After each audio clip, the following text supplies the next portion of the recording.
Hi, chat. Hello.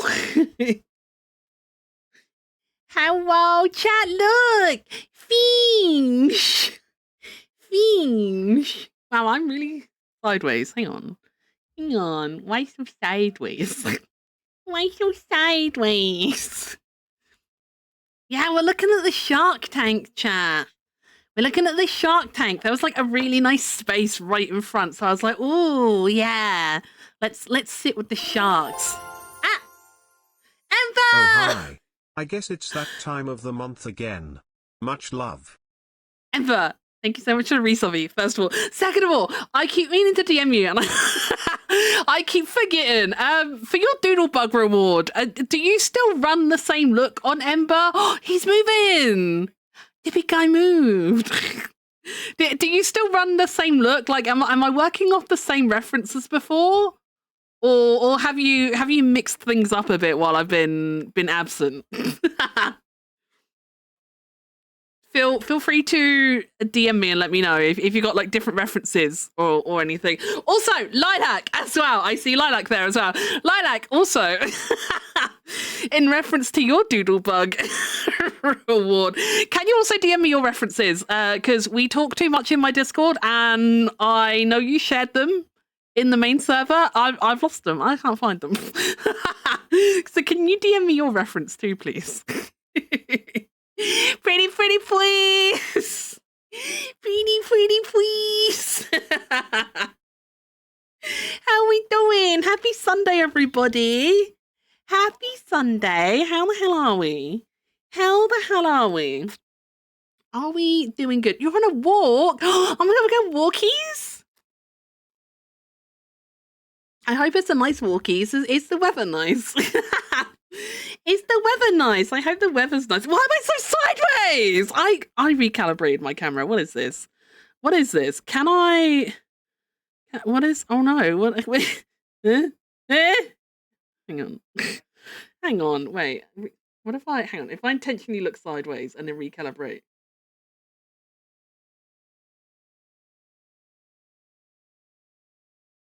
What? She looks so sleepy. Do I look sleepy IRL? Do I look? I don't know if I look sleepy IRL. I swear. Okay, no, it's not. The eyes are opening. It's not like they're forced closed. Interesting. Interesting. Maybe we're just a little sleepy at the aquarium. Not sure what's happening there, but it is what it is, I guess. It is what it is, I guess. It's late on a Sunday, we can be sleepy. We sure can. Fuck. It's always the same people who steal my hair. It's always I've noticed there's like a couple prime suspects. Don't think I haven't noticed, you guys. Don't think I haven't noticed who's up to shenanigans. Don't think Megu hasn't noticed. Cloudy and humid. No, stinky. I don't like humid and cloudy. Icky. Icky. Ooh. Fish. Fish. Oh, look at that pretty orange fish. I love you. Man, fish are so cool. Also, yes, Giri, you may eat a fish, but just be careful. I don't want you to get attacked by a shark while you're fishing. Okay, you may have a fish to eat, but you got to be safe about it. Okay, no shark bait, Giri. No shark bait, Giri. I would miss you too much. I would miss you. Meow. Hello, baby. There's a cat in here. Like, wait, I didn't know cats could come to the aquarium. What are you doing here? Who let you in? I bet you didn't even buy a ticket. I bet you didn't even buy a ticket, mister. Losing signal. No! Stinky. Bobbington, go back home right now and watch the stream. Go back home right now and watch the Megu stream, okay? Walkies is over. No more walkies, only Megu. Yeah, I felt like a little yappy. I know Man, it's been a couple weeks, man. I know I've been like, ugh, even more like absent and erratic than normal the past couple weeks. I'm really sorry. But I did feel bad about not streaming very much this week, and I feel like yapping a little. So like, even though it's a bit later than I normally stream and stuff, and I don't normally stream Sundays, I was like, but what if we did a little stream? I'm like facing too much the other direction now. My camera is just will not be in the right place today. Like, well, what is it doing? I don't understand. I don't understand. Like, can I not just be like nice and central, please? A little central, Megu, as a little tree. All right, reference. Gotta stop looking at sharks. They're so distracting, though. Look at them. Look at that one. That one's really handsome. I saw a video the other day about how bad humans are at naming sea life, and I it's not something I ever really thought of, but that shark's just reminded me because of its pattern. And it's like, we like as species, like humans are really bad at naming fish, because like you think about it, land animals all had their own unique names and stuff, right? Like a leopard is a leopard, you know, you got tigers, you got zebras, you have hippos and antelope and wildebeest, like everything, like all the land animals have like their own names and stuff. And then you look at fish and they're like, what do we call this fish? Like, yes, seahorse. What about this one? What about this shark? What do you call that? Dogfish. What about this one? What do we call it? Catfish, parrotfish. Like, and like I was like, wait a minute, that's actually true though. It's actually true. Like, so many fish are just like named after like land animals, and then just with like fish at the end or whatever. Like, so many things are named like that. It's like, why? Why did it work out that way? I wonder. I don't know who is in charge of naming sea animals, but I think they should be a bit more creative. I think they should maybe be a little bit more creative. Clownfish. Yeah, clownfish. You've got lionfish as well, haven't you? That's another one. You got lionfish. It's a lot of them. And then like sometimes even like sea animals will just be named after other sea animals, because you got like whale sharks. So like sometimes even the sea creatures are just named after other sea creatures. It's weird. Why'd they do that? Weird. Sea cucumber. Sea cucumber. I say that as if I even eat cucumber, which I don't. I don't even eat cucumber. I don't know why I'm going nom, nom, nom, nom. My brain don't work too good, chap. My brain don't work too good. If you want leopard sharks' actual names, it's Triachis semifasciata would be my best guess at that. But it's probably wrong. But that would be my best guess. I would guess, like, based on the letters, that would be my guess. I would guess Triachis semifasciata. That would be my guess. And that's the big word, so no one's allowed to laugh at me if it's wrong. No one's allowed to laugh at me if it's wrong. Meanwhile, we saw the sharks with a white tip and a black tip that tend to be seen around reefs and whatnot. And went white tip shark, unless you want to call them Trianodon obesus and Carcharinus.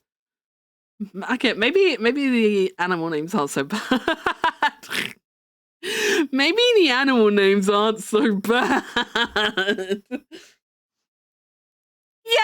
Yeah, see, like, either named by a 5-year-old child or a pharmacist. Yeah, it kind of sounds like that. They're either named by someone far too unintelligent to be making such a decision, or by someone who's just really overly pretentious in their intelligence. We be drowning. We do be.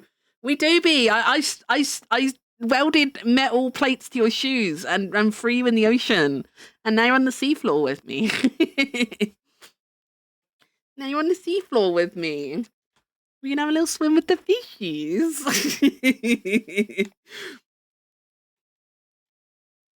Hello again. What? You're so needy. You're so needy. I know it's not food. You have food in your bowl.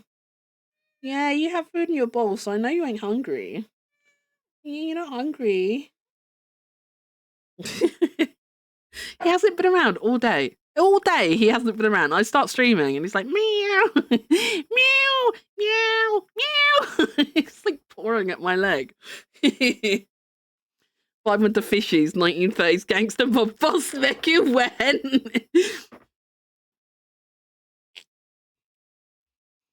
If we're doing scientific names, we can never forget to mention Western lowland gorilla, which is named gorilla. Wait, is it actually? Is it actually gorilla gorilla? That's so silly. That is so silly. Man, I thought I was silly. Hi. Do you want uppies? Is that what you want? Do you want uppies?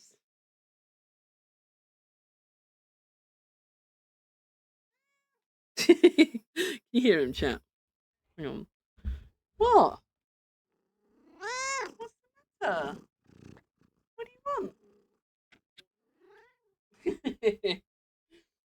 That's real? That's crazy. That's actually crazy work. Let's rejig my desk a little. We'll do a little rejiggering. Where did you go? Wait, where did you go? Where did you go? He's gone. He's gone. Okay, fine. I'll just rearrange my desk for nothing. That's fine, I guess. That's the real thing. That's crazy. Oh, hi. Do you want uppies? Come here. Do you want uppies? Ready? 1, 2, 3. Oh.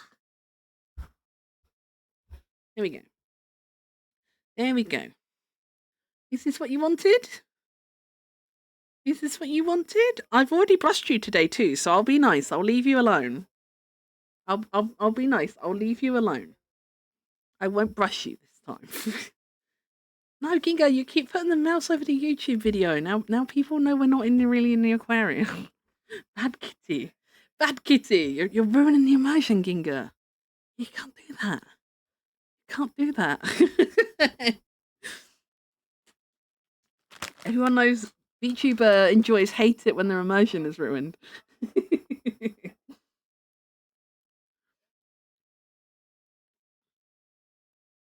Hi.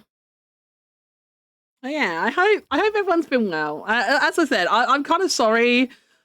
I'm a bit all over the place at the moment. I know someone's going to shout at me for apologising, but I'm going to apologise anyway. Okay, I will not be silenced. I'm going to apologise. I'm not like. I'm not sorry. Don't get me wrong. I'm not sorry in the sense of like I'm not like really beating myself up or giving myself a hard time over it or anything. So you don't need to be too worried about me. Ginga, if you're going to be here, can you lay down? You can be up here, but you have to lay down. These are my terms. So yeah, don't be mad at me. Don't be mad at me for like being too hard on myself or anything. I'm not, but I could still be sorry about it because it's like. It's frustrating for me too, you know. Don't eat me. No, cat girls are not tasty. You can't eat cat girls. You can't eat cat girls. We're not tasty. We're not tasty. I'm a lazy cat girl, so I'm all fat and no meat. I wouldn't be tasty. I wouldn't be tasty. You wouldn't want to eat Megu. You wouldn't want to eat Megu. Where are you going? No, Gingo, if you sniff that pizza, you're going on the floor. Take one step closer to that pizza and you're going on the floor, mister. That's it. You come back round. Step away from the pizza. I didn't finish my dinner, and he's like, ooh, pizza. Ginga actually will try and eat pizza. He loves cheese. Ginga actually loves cheese, and he will try to eat pizza because he likes cheese. But yeah, no eating Megu. But like, it is frustrating for me too, because like I do enjoy streaming and stuff, and it's just frustrating not to. But this week was really rough. Like I know I did say, I know I said like last week, I think, or did I? When was? I don't even remember when my last stream was. I don't even remember when my last stream was. I think it might have been last week. I don't think. Did I stream this week?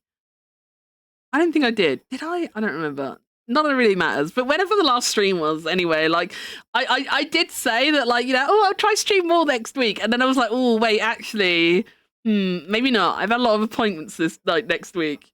And this week just gone was pretty rough on the appointment front. I did my mum's visit on Tuesday, which also involved going and picking her dog up from the vets because she'd been in for x-rays to check on how her surgery was healing, because my mum's dog had surgery on one of her back legs a couple months ago, so she's been recovering from that. And mum was really bummed out that day because, like, Lulu is healing, like her dog's leg is healing, but because she's like an older dog, because I think she's like 9-10 years old, so because she's like on the older side of the things, like she is healing, and like the bone is like healing over the like the metal that they put in there and stuff, but it's healing slower than they projected it would.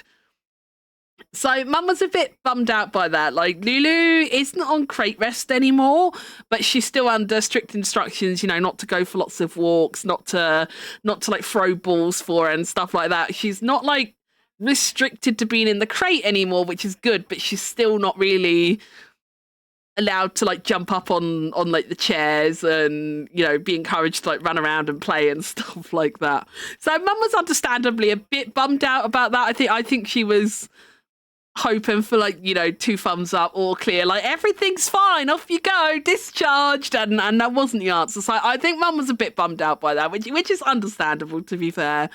So Tuesday's visit to mum was like quite draining because obviously her emotions were quite draining and stuff. So that was quite draining. And then I had to take Ginga to the vets on Wednesday, and we got gabapentin for him this time because Ginga gets really stressed and worked up at the vets, which obviously for an old boy with his numerous health conditions, it's not healthy for him to be worked up as badly as he works himself up. So this time we had gabapentin for him in hopes that that would make things more manageable. And the way they prescribed it, I had 2 tablets, one to give him the night before and then one to give him 2 hours before the appointment. I didn't know the dosage would be split that way when I ordered it and when I booked the appointment. I didn't know that was how the gabapentin worked at the time. And yeah, Ginga's appointment was like 9:15 in the morning. So like I went to bed and like I didn't bother going to bed like really early or anything because I knew I wouldn't sleep. I've been struggling with sleep a bit recently anyway, so I knew I wouldn't sleep if I went to bed early. So I just went to bed at the same sort of time as normal. But then I had an alarm set for like 4 or 5 hours later because I had an alarm set for 7 a.m. to wake up and give Ginga his second tablet. And for the tablet we gave him before bed, why are you knocking that over? You little rascal. Yeah, for the tablet we gave him before bed, Mia helped me administer it to him. And Mia held onto the cat while I opened his mouth and threw the tablet down there. Which did work, but Ginga understandably was not thrilled about the process and he was really feisty about it. He did not enjoy it. And I thought to myself, well, there's no way I'm going to be able to do that. Like, I'm not going to be able to, like, hold him and wrestle his mouth open and get a good view on him to put the tablet in there and make sure he swallowed it and stuff. I'm like, I'm not going to be able to do that on my own at 7 o'clock in the morning. So what I did with the morning tablet, I ended up crushing it up and mixing it in with some food. I did do some research online first, and I did find like multiple sources that said you can give gabapentin that way. So I didn't just decide to do that to make my life easier. I did look into it, and it did say that that was what I could do. So I ended up doing that for the morning feed. I mixed it in with one of those like little yogurt tubey treat things because he likes those. Ginga, step away from the pizza. Don't do it. Don't.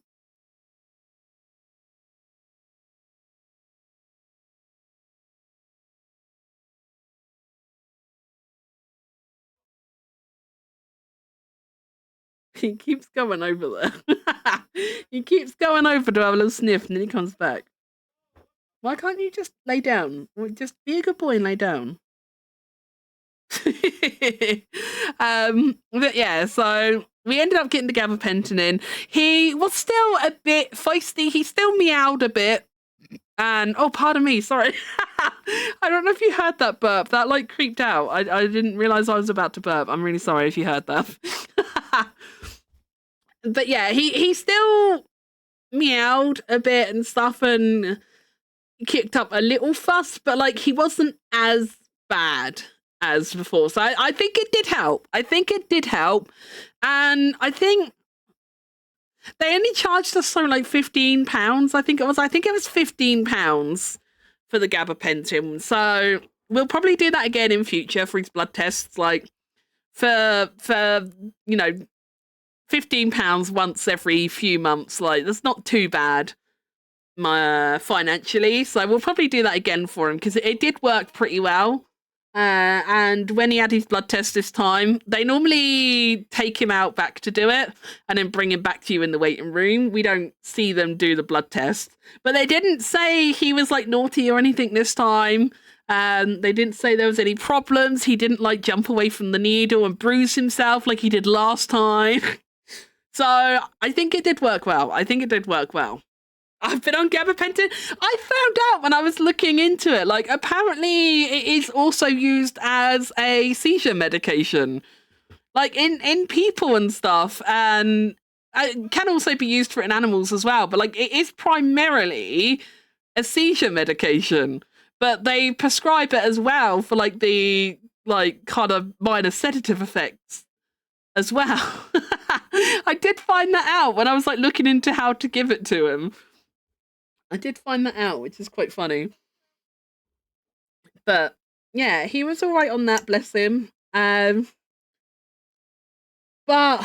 obviously Tuesday I was very tired, like all day, and stuff. And they did mention at the vets,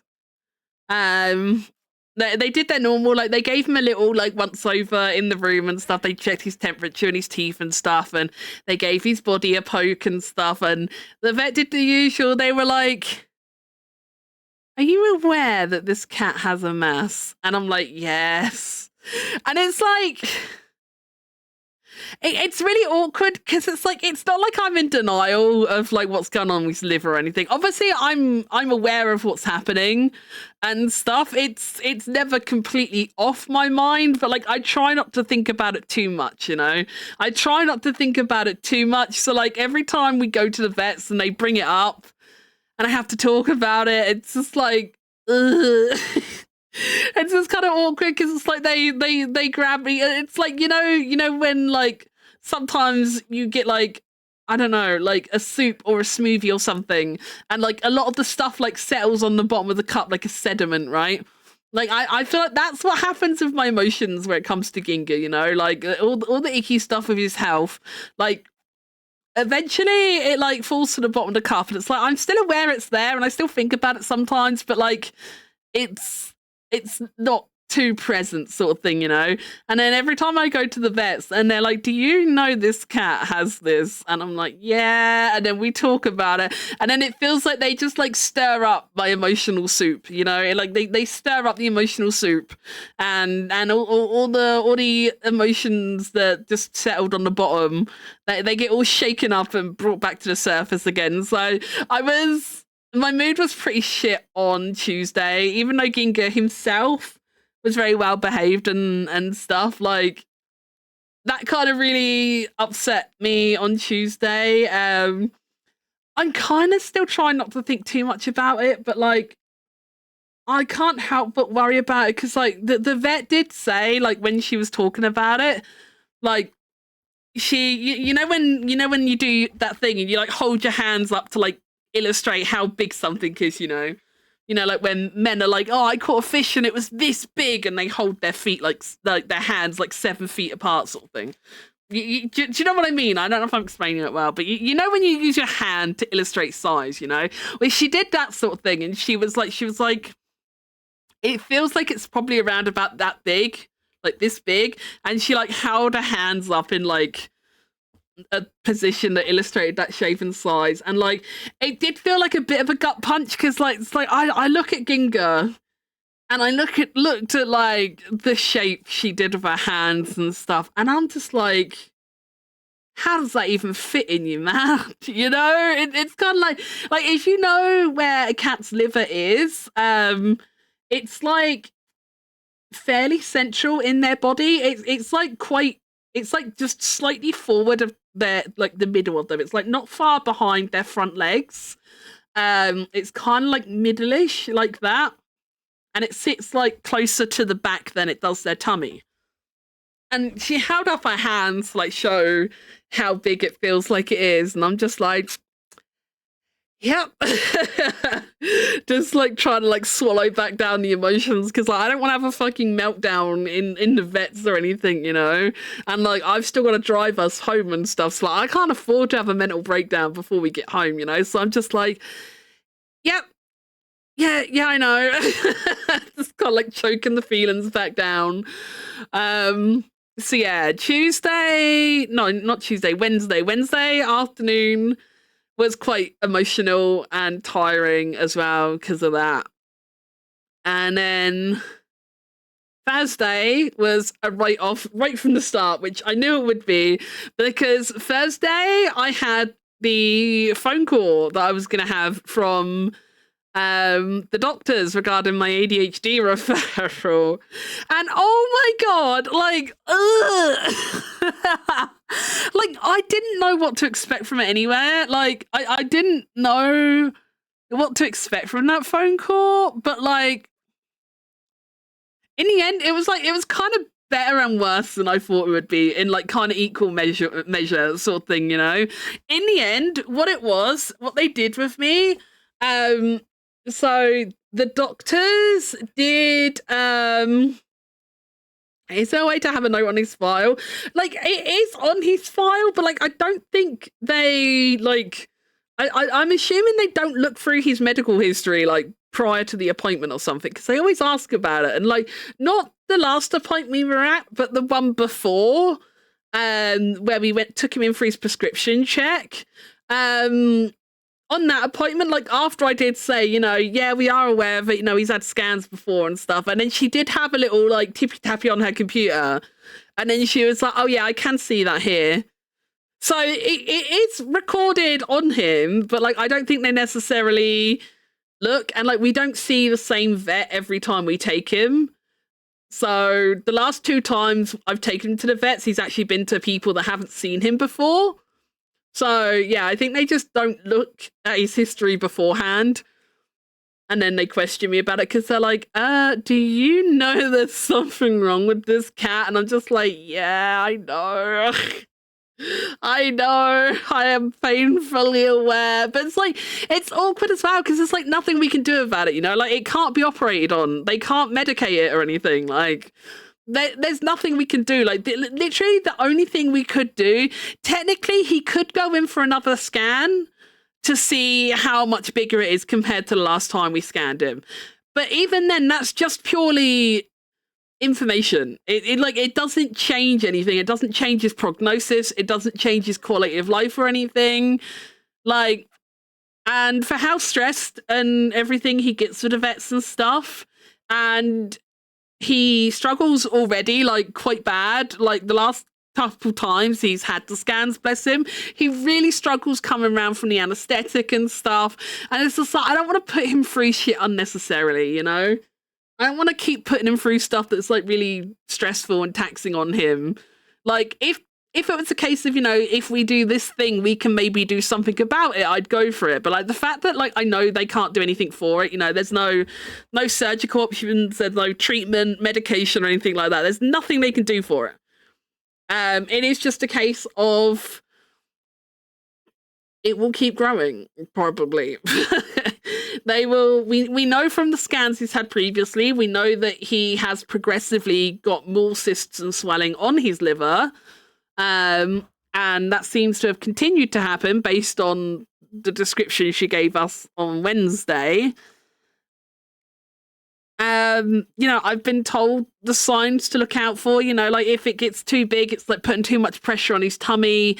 You know, he could start vomiting. He could start, like, you know, having a really reduced appetite and stuff like that. Like, we've been told the things to look out for with regards to it. But like all the time he's happy and healthy in himself. Like, hello, baby.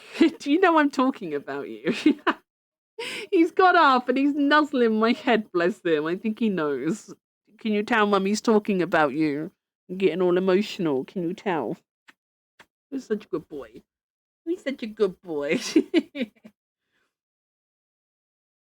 But yeah, so like all the time he's happy and healthy in himself, and it's not like, you know, making his quality of life miserable or anything.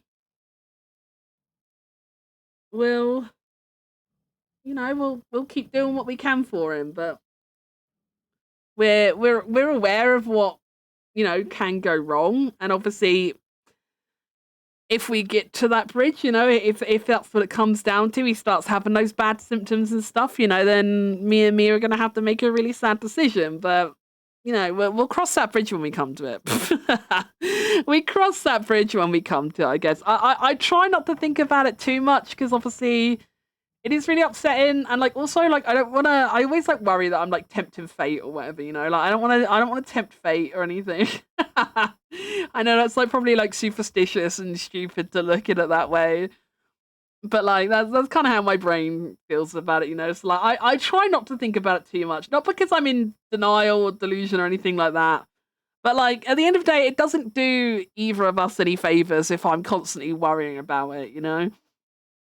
So I just spoil the shit out of him, chat. I just spoil the shit out of him. He gets all my love and hugs, and he gets spoilt rotten. He gets more treats than he used to. He gets whatever he wants. He's very pampered. He gets whatever he wants. Even if what he wants is when I'm sitting on the sofa and he's determined he's going to sit right with his butt up against my face. That's what he wants. He can sit like it. He gets away with murder now.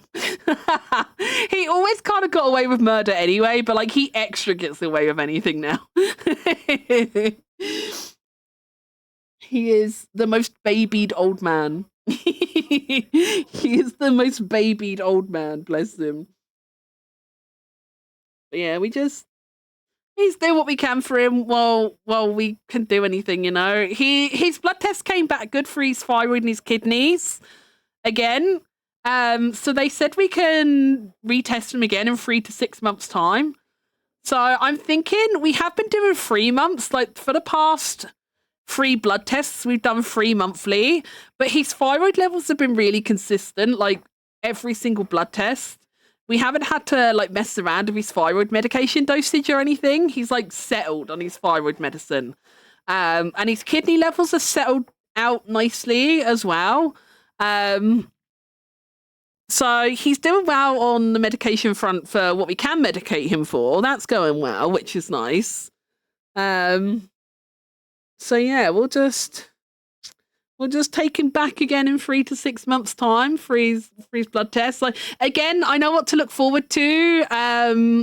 Not look forward to. I know what to look for if his thyroid levels drops, you know, I know that, like, you know, it could change his energy levels, and it could change his behavior, his appetite.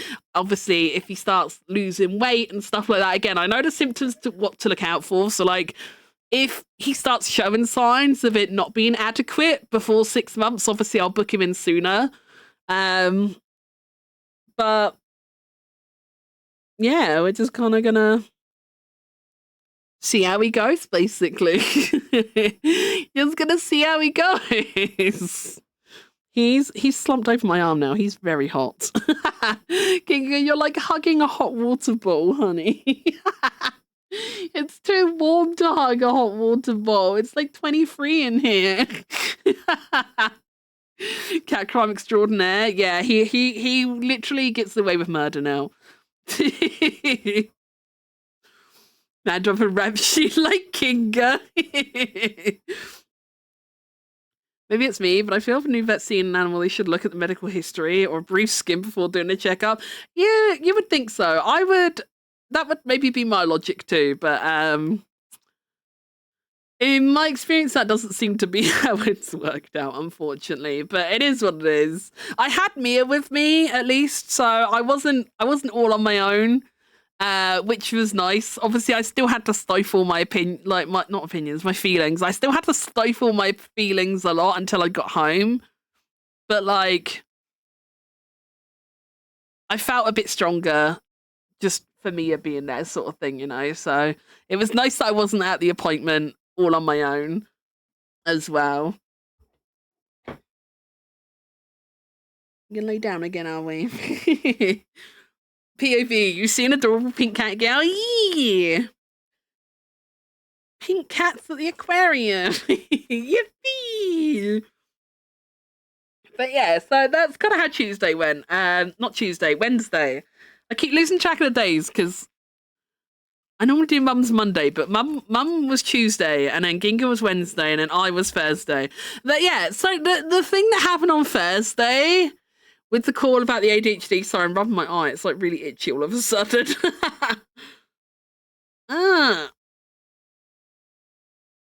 Ginga, did you flick some dust in my eye or something? What the fuck? Ugh. I think some like dust might have flicked off his towel, so my eye is like really itchy all of a sudden. But yeah, so the process was with my doctors. I did the initial like self-assessment questionnaire thingy. And then the phone call I had on Thursday was to ask like a few follow-up questions. It wasn't too long. I think they did tell me the call could take up to 40 minutes. I think I ended up I think the call ended, I think it was like 25 minutes-ish. So it was a lot shorter in the end than the 40 minutes, which I don't know if that was a good thing or not. I don't know if that was a good thing or not. Like, on the one hand, it was good because, like, I wasn't tied up on the phone for so long. But then, like, there was one point where she asked me a question and, like, I started giving my answer. And then she's like, it's a yes or no question. And I'm like, oh, I was, like, really thrown. I'm like, And, like, I'd said a couple times on the call already, like, the lady didn't seem rude to start with. Like, I will say, and, like, I don't think I have to apologize to this, actually. I was about to apologize and say, like, I know this might sound a bit ageist, but I know I'm one of the oldest people here already anyway.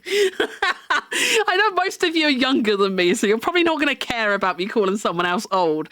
But, like, she did sound like she was older. Like, she didn't sound, like, ancient, like a granny sort of thing. But, like, she sounded like she could have easily been sort of, like, mid to late 50s kind of thing, you know. She sounded that kind of age, you know, just like her tone of voice and her way of talking and stuff. Like, I would like kind of put her around about that region, you know.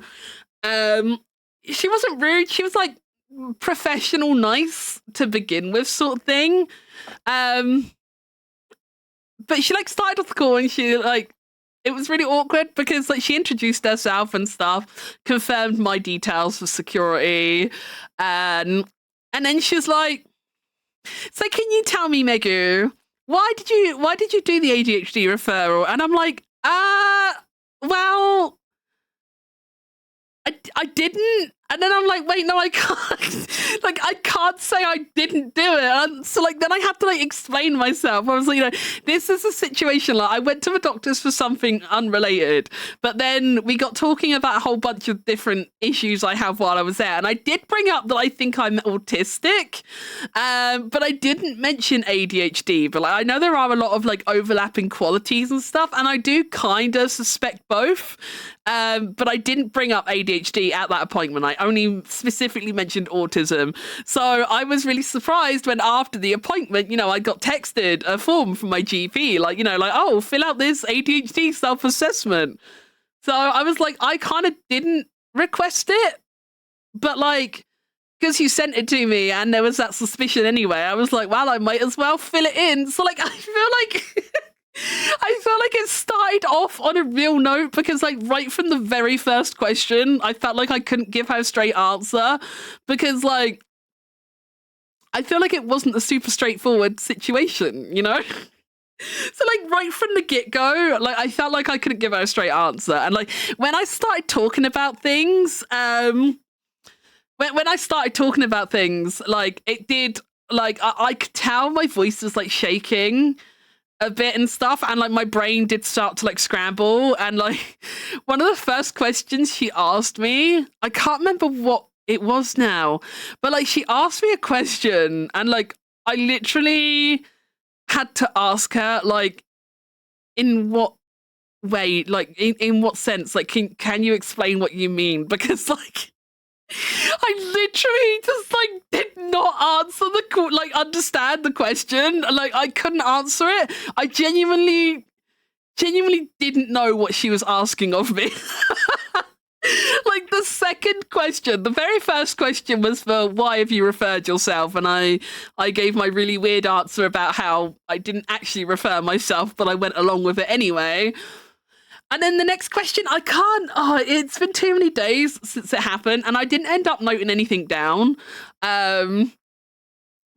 So I can't remember exactly what it was she said now, or like why the wording of it threw me off so bad.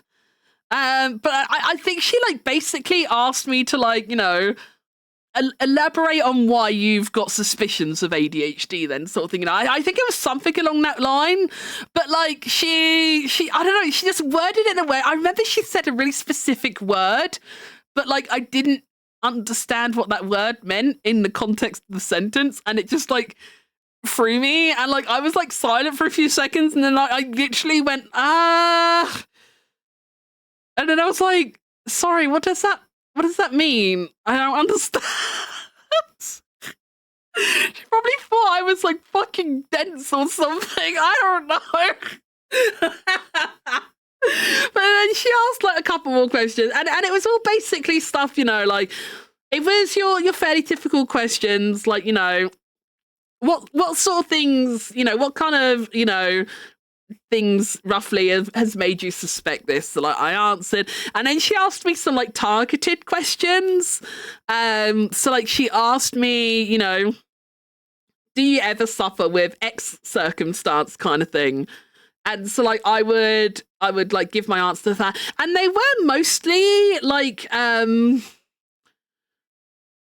They were mostly questions that like kind of directly related to what was already on the self-assessment form that I'd filled out anyway. I think they just like, for their own like referral purposes or whatever, they just needed like elaboration on the answers, because like I suppose it's easy to just tick a box and say, yeah, no, I totally do that.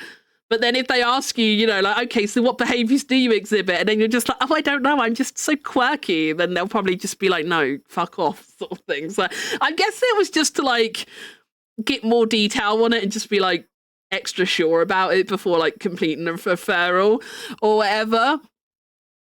But like, she asked me like a couple questions about like, it's just like one of the questions she asked if it was like a recent thing or if it was like something I could like track back like earlier in life and stuff. So like I explained about like some of my like childhood experiences and stuff of like teachers and classmates and stuff like that. Like I explained about stuff like that. Like one of the questions they asked, she asked me about like if I do have trouble with like paying attention, which I definitely do. And like I said about like how even as a kid, like one of the things I would always get told by my teachers, and it was like always on my report card in school and stuff, I always had like Meggie would do really well in class if only she would pay attention. Meggie would be really good at this if only she would apply herself. Meggie was really good when she puts her like attention into it, but she spends too much time daydreaming. Like I always got that kind of criticism. It was always and like, I know my mum always used to say like I remember this from like so long ago. My mum would always like say to me like I'd be doing whatever and mum would be like trying to talk to me or get me to do something or whatever, and then like when she snaps me around, she's just like, "You're away with the fairies again."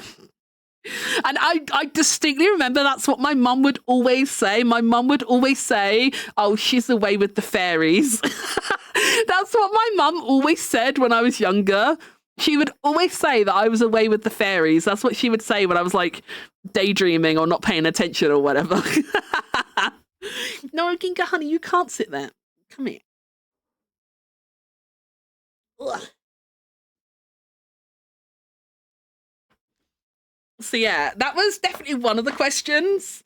So like I explained those kind of instances, and like I said about how like when I've been at work before and stuff, like I really struggle in meetings to like pay proper attention in things like meetings and stuff like that. So like I explained like a few different experiences from like childhood, adulthood, personal life, professional life kind of thing. I like picked on a few different examples and stuff, answered that question. One of the questions, she did ask me if I display hyperactive tendencies, and I was like, no, I don't really get hyperactive. But then I had to remind myself this, because this is one of the big common misconceptions of ADHD, especially because it has like hyperactive in the name. Like a lot of people's mental image of ADHD, they're thinking about like a schoolboy like bouncing off the walls of the classroom, being like really, really boisterous and inattentive and crazy sort of thing. But like, it's not just like physical hyperactivity like that. Like it can also be like mental hyperactivity. So, it can be your brain, never shutting up and giving you a quiet moment. And it can be like the constant, like, hyperactivity doesn't necessarily mean you're running laps around the playground sort of thing, even just like incessant like fidgeting and stuff like that can be part of it, but it's like obviously a much more subtle kind of thing. So like I started off saying no, and then I had to like correct myself, and I'm like, well, I'm not hyperactive in the sense of and then I like explain myself further, and she's like, and then one of the questions she asked me if I have any kind of issues with like impulsivity, which I do. I have really bad impulse control. So I gave my answer to that, and I explained again, like I explained a few scenarios of like things where I have like really poor impulse control and stuff like that. And then the follow-up question to that was the one where she kind of cut me off, because the next question after she asked me about like the impulse control, the next question she asked was like, did your parents like, did your parents like ever like act differently or like try and correct you for it or something? I can't remember her exact wordings, but like basically she like questioned like, how did your parents react about that, or like no, I think it was like is your parent like that too or so? I can't remember the wording, but this is where I gave like another really weird answer, and she's like, it's a yes or no question. Because like my mum never like in my head it wasn't a simple yes or no answer, because like I never realized it wasn't normal, you know, because like my mum, I would say my mum is just as impulsive as I am, you know. My mum is very much impulsive in a lot of the same ways that I am. So like it never frustrated mum or anything like that. It never caused any like friction or anything like that, because like my mum is also really impulsive. So like I was like, because like I can't remember exactly what she worded the question as now. I know this is like kind of a really useless story without the full information, but like the way she worded it, like I don't know, I can't explain it properly, but like I swear the way she asked the question, like it just like, and bearing in mind as well, okay, so in my head, you know, all the previous questions had been questions with the kind of answer, you know, they were all those kind of questions where it's like, you know, tell me of a time when this happened, you know, tell me examples of this behavior and stuff like that, you know. They were all that kind of question, you know, they were all like kind of investigative, like information gathering kind of questions. So when she asked me this question about my parents as well, I started to explain it again, like in a similar way to how I'd answered every other question on the call so far. And she literally butted in and went, "It's a yes or no question." And I'm like, "Oh, well,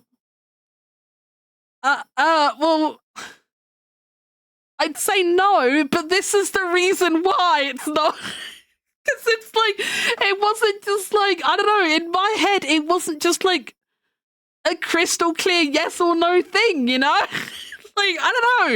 In my brain, I just didn't interpret it as a yes or no question at all, especially with like the context of like all the prior questions as well being things that I was like asked to elaborate on. And like, because this was like one of the last couple questions I was like given on the call as well. Like, in my head, I was just, you know, that was just the way all the questions were, kind of thing, you know. Like in my head at that point, I had worked out the flow of the conversation and what was expected to me, you know. So I went into my answer, and then she was just like, "It's a yes or no question," and I'm just like, just like fucking threw me for a loop, and I'm just like, ugh. So that was really weird. And like, bearing in mind, like I said at the beginning of the call, like my voice was like quite shaky and stuff, and like I did explain several times that like I was quite nervous. Like, at the beginning of the call, I mentioned several times that I was quite nervous, and then there were a couple times like when I was answering the questions, because as I say, they were asking me to like, you know, explain like examples of, you know, times where I displayed these ADHD tendencies and stuff, you know. So like when I was talking about that, like it did feel a bit emotionally overwhelming, you know, to like relive those experiences and like say that stuff out loud to like a stranger and stuff. Like it did feel a bit emotionally overwhelming. So I literally did apologize to her a couple times as well, because I had to like pause a few times and like regather my thoughts and whatnot. And I know for a fact I definitely said to her a couple times, like, "I'm really sorry, I'm just a bit overwhelmed right now. Like it's hard to gather my thoughts." And she was like, "No, that's fine." Like for all intents and purposes, like she seemed okay up until the question where she was like, "It's a yes or no question." And then I don't know if this is like, I mean, this could just be the rejection sensitivity in me. And this could be the rejection sensitivity in me. I'm not going to lie, because that is also a very common ADHD trait. But like, just like the whole rest of the phone call felt really uncomfortable. I was not vibing well for like the rest of the call. It was not great. And then like, I genuinely felt though, like by the end of the call, like it felt like, and like I've worked call center jobs before, you know, so like I know what it's like. I know you often have like your opening and closing scripts kind of thing, you know. I know that is a very common thing in like call center and telephone based work.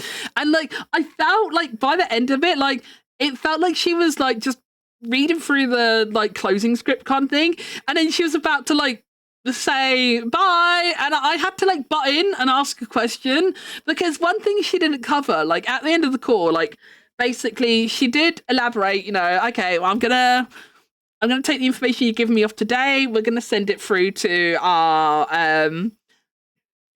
partner provider that deals with ADHD referrals. You know, this is who we go through. You know, this is the provider we use. You know, blah blah blah blah blah. We'll put you on the waiting list, and you know, someone will be in touch in the future. But she never said like how long. And like I know I've heard like nightmare stories of like how long the NHS waiting lists are and stuff. I know they're long, but like I still wanted to be told like how long it was, kind of thing, you know? Like I still wanted to know, and she never said that. So like, I had to like butt in before she ended, because like it literally felt like she was just like rushing out the end of her script and then about to hang up, sort of thing. So I had to like butt in and like ask, like, you know, like, oh, sorry, can I just ask, like, what's the waiting list for this? Like I know I've heard like that they are pretty long at the moment, but like just out of interest, like, can you give me a kind of like rough ETA of what we're looking at? And because at the moment I've only gone through the NHS process, she did tell me 3 to 4 years. She did tell me 3 to 4 years. I feel like I haven't done anything else about it yet. I do know about the right to choose scheme in the UK. I am well aware of that, and it probably is something I will pursue. I probably will ask them about doing a referral through right to choose instead at some point.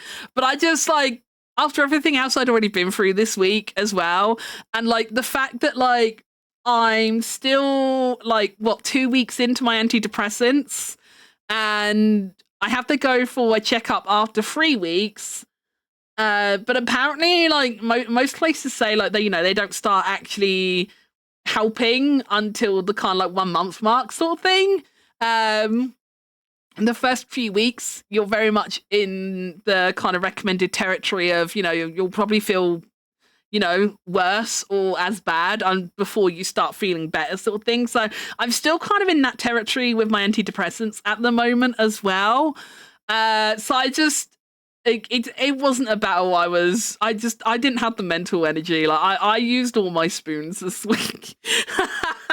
I used up all my spoons. I used like my entire week's worth of spoons by the end of that call on Thursday. Like I didn't have it in me to like ask more questions or start new processes or anything. As I say, I am aware of right to choose, and it probably is something I will ask about. I just haven't done it yet because this week's just been too much.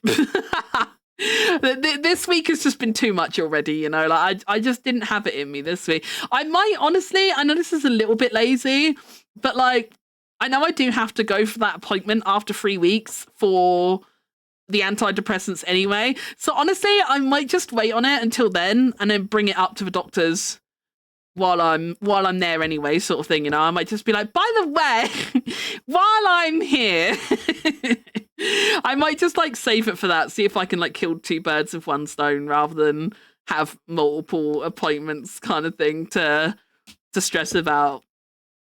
That's kind of what I might do. I probably will ask about it because like, obviously 3 to 4 years is a long time. And it would be nice to have answers before. Oh, I just remember that was another one of the questions she asked me that was like really awkward to like answer. She asked me like what I hope to gain from, the assessment. And I'm just like, and just like internally, I'm just like, I don't know. Like it would be nice for someone to tell me I'm not fucking crazy and that it's not my fault. I struggle with the things I do. I'm like sat here and I'm like, how do I answer this question? So like, I did kind of go down the route. Like I did explain about how like, you know, I reiterated about how I've had like issues that I can, you know, with hindsight now kind of like trace right back to, you know, even childhood and stuff. And like I explained that like, you know, my personality these days is like very much defined and ruled by, you know, my experiences and stuff earlier on in life. Like, you know, I got like very little confidence in myself and stuff, you know. I'm like I've always had that kind of thing where, you know, like I would do the same things the other kids did. I did the same things the other kids did, but like I was just never cool enough to really be part of whatever the other kids were doing and stuff like that. You know, I explained about how, you know, I've always kind of felt like I'm the outside looking in, and like it doesn't matter what I do to kind of like change myself or try to fit in, I never fit in and stuff like that. And like, so like I tried to explain like that kind of side to things, and just like the fact that like I don't know, like I feel like it would be good for me mentally. Like I know it wouldn't necessarily change anything. I know like for ADHD and autism both, you know, I know it probably wouldn't change my life like literally to have the diagnosis, but like I feel like it would at least give me like I don't know. I feel like I would maybe be able to like if it's like officially diagnosed, like maybe I could be kinder to myself about the kind of things that I currently view as like, you know, character flaws and shortcomings and stuff like that, you know. And you know, I've very much kind of got that self-deprecating kind of behavior, like what the fuck is wrong with me, kind of thing, you know. And like if I had an answer for, you know, like actually, you know, you're not just a weird little freak, like it's not your fault, you have ADHD, you know, like yeah, it wouldn't necessarily change anything now to know. It's not gonna undo like all the trauma and stuff like that. But like I feel like I would at least be able to like maybe be a bit kinder to myself about shit, like if I have an actual answer for it. Because like even now, like even though I've done like a significant amount of research like myself, and I've kind of been peer reviewed almost by like so many people at this point and stuff, like even though I can sit here and say like I'm pretty sure I probably do have like autism or ADHD, maybe both. Even though I feel that way, it's like there's still that like little voice in the back of my head that's like, but what if you're not? What if you are just a freak? You know? There's still like I feel like until someone official puts that tick in the box, you know, and says like, yes, you are autistic, yes, you do have ADHD. There's always going to be that little like voice in the back of my head. Until then, there's always going to be that little like niggle of doubt that's just like, I bet there's nothing even wrong with you. I bet you're just a shit person. I bet people just hate you. You know, like that's like I feel like it would like maybe help clarify that kind of thing for me. I don't know. But like I wasn't prepared to be asked that, and I'm just like, that was really weird. That was kind of my like brain when she asked, like, you know, what do you want to gain out of this? And I'm like, huh? Like, I don't know if they expected me to turn around and say, like, you know, like, oh, I want medication or I want benefits or whatever. I don't know. I don't know what the right answer was. But I mean, she still referred me forward to go on the list. So I guess I did answer in a way that is at least suspecting of ADHD and warranting further looking into, I guess. I guess I kind of passed the test in that sense, I guess. Because they didn't turn me down for the referrals. I'm guessing I seem ADHD enough at the moment.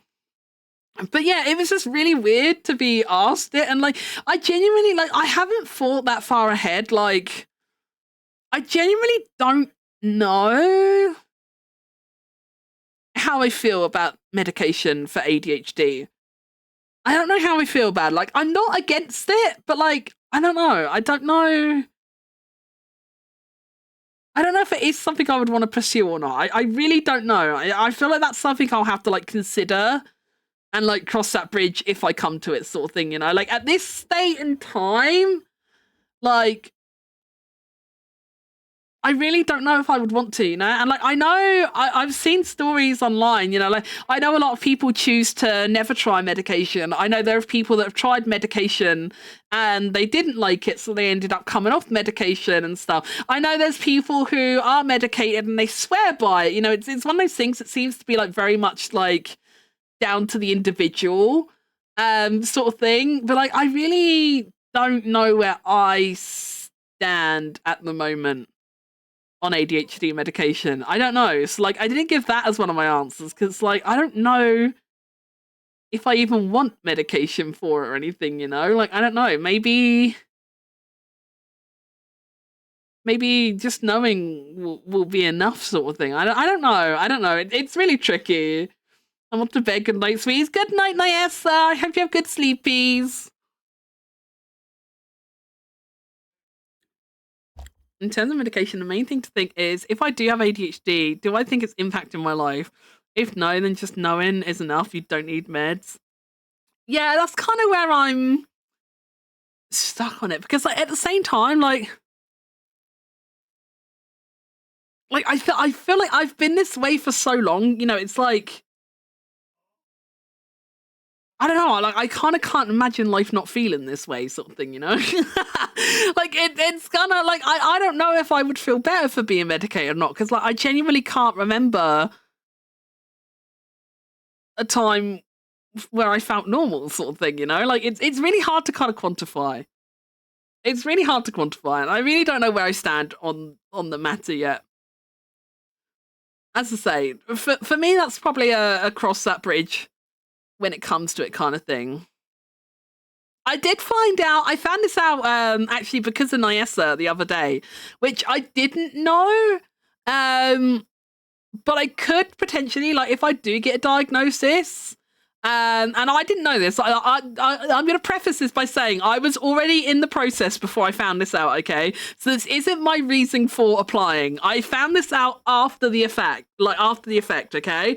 But Nyessa did say that you can actually apply for PIP, which is a medical benefit in the UK. You can actually apply for that with ADHD. And that genuinely wasn't one of my reasons for going through this process. As I say, this was already in process. I had already done the assessment form that the doctor sent me, and I'd already had the phone call to book in the phone call that I did on Thursday before I even knew that was a possibility. So just in case anyone's thinking like, oh, you're just doing this for the benefits, Megu. I genuinely did not even know if it was a benefits claimable thing. I genuinely didn't even know it was a benefits claimable thing. That did not factor into my equation in the slightest. I genuinely had no idea. It was only because on one of the days Geary was streaming and I was like whinging to Geary while she was streaming. I'm just like, Geary, I'm really scared about my phone call. And like I said, you know, what the phone call was going to be for. And then Nyessa popped up, bless her. She's like, oh, Megu, if you do go through that and you need any help or anything, like if you do get a diagnosis and you want help with the PIP forms, like let me know and I can help you with it because I'm helping like I can't remember. But I don't remember the name. But like she's helping someone else through it at the moment, and she was like, I'm more than happy to help you if you need help with it. And like I know of PIP because my mum and my brother both claim PIP. They've got different disabilities, and theirs isn't for ADHD or anything. Theirs are for different disabilities. But I know of PIP because my mum and my brother are both on it. So you know, I've heard them talk about it, and I've helped my mum fill out the forms because my mum can't write for very long because of her arthritis and stuff. So she normally gets me to like fill in the forms for her and stuff like that. So I'm aware of PIP. To a degree, but like obviously I don't know everything it covers, and I genuinely didn't know ADHD was something you could even potentially claim PIP for. But I'd be lying if I said the idea of that isn't nice, you know. As someone with no current income, I'd be lying if I said the idea of claiming PIP. I would, if I do get a diagnosis, I don't know yet if I will, but if I do get a diagnosis, I will definitely try. I'll definitely try get PIP if I do get a diagnosis. But it wasn't my only reason for trying, okay? I promise I'm not just doing this for money. I'm not that kind of person. Like, I'm not a benefits bum. I literally don't get anything at the moment. I don't even get unemployment benefits or anything at the moment, despite being unemployed for years. Because Mia earns too much money. Unfortunately, not much more. Mia is like literally, unfortunately, just over the household income threshold for job seekers allowance or universal credit. I think it's universal credit now, isn't it, instead of JSA? But yeah, Mia unfortunately earns just over the threshold amount for household income. So I literally don't get anything for being unemployed at the moment. I get nothing. So, you know, I'm not just like scrounging off the benefits being unemployed or anything. Like, I literally don't get money. Like, my situation is not driven by money. It's not driven by money in the slightest.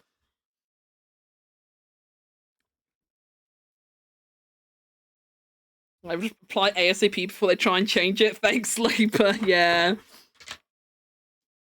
But yeah, I probably will look into right to choose. As I say, I'm thinking at the moment I might just like try and combo it with my appointment for my antidepressants, because that is, when is that? Hang on, because I started them. I've been like making a note in my diary of like when I've started stuff, so I can keep. Yeah, so I started the Prozac on the 2nd. So it'll be the start of my 3rd week this Monday coming. So tomorrow will be the start of my 3rd week on Prozac. So not next week as in tomorrow, but the week after next, I need to go to the doctors anyway to have my follow-up and like say like, you know, hi, how's the Prozac going? So yeah, I'm thinking I'm gonna ask about it there. I'll ask about on that appointment and just be like, hey, I just wondered, because like, I know even if you go through a right to choose, wait, a rate's disabled? I wait, what? Are they? I haven't pressed the disable rate button. It's not on. It's definitely not on. I don't think they shouldn't be disabled unless Twitch is bugging. I know Twitch has been a bit buggy recently. It might be bugged. I genuinely haven't thingy. I haven't disabled raids today. It's not me. Not guilty for once. Not guilty for once. Yeah, we're looking at a Shark Tank, TK. We're looking at a Shark Tank. Look at them. They're so cool. Even rates of disability. Fuck. Pip, you can even work. Yeah, Nyasa did say, because like when she said about that in Giru's stream, I was like, oh, I don't think I'd be able to get anything because, you know, Mia earns too much. So I can't get benefits because of the household income. And Nyasa did say, she was like, no, it's independent of like household income. Like it's just a you thing. So I was like, oh, okay. Okay, so it's definitely something worth looking into if I do get a diagnosis. But yeah, I know like even the right to choose providers, a lot of them you are still looking at like it's not a short process. Whatever way you go through, it's not a short process. Like some of the ones I've looked at, they still tend to be like, I would say the average kind of timescale I've seen ranges anywhere from sort of like 3 to 12 months ish. That's the kind of, when I was looking through providers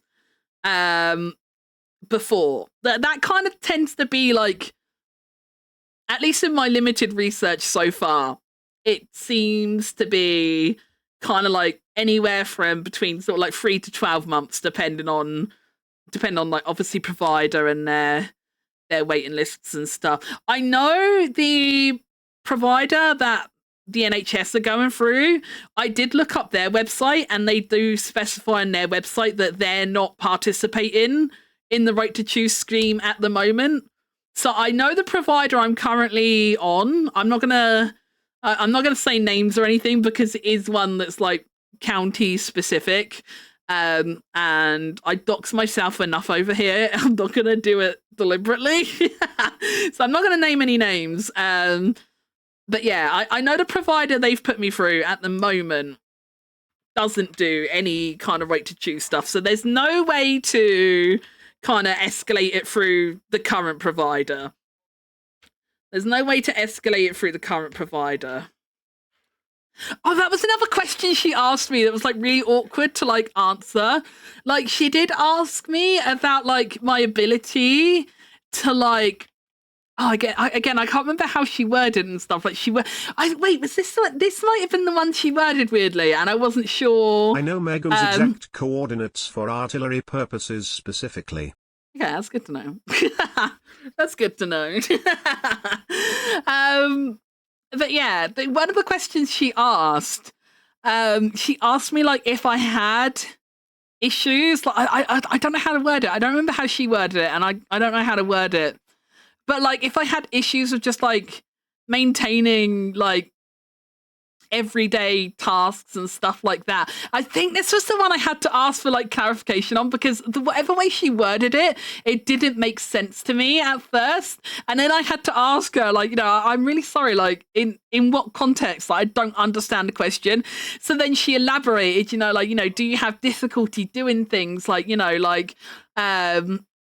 you struggle to like keep on top of like household chores, or keep track of appointments and stuff like that? And when she explained it that way, I was like, oh yeah, all the time.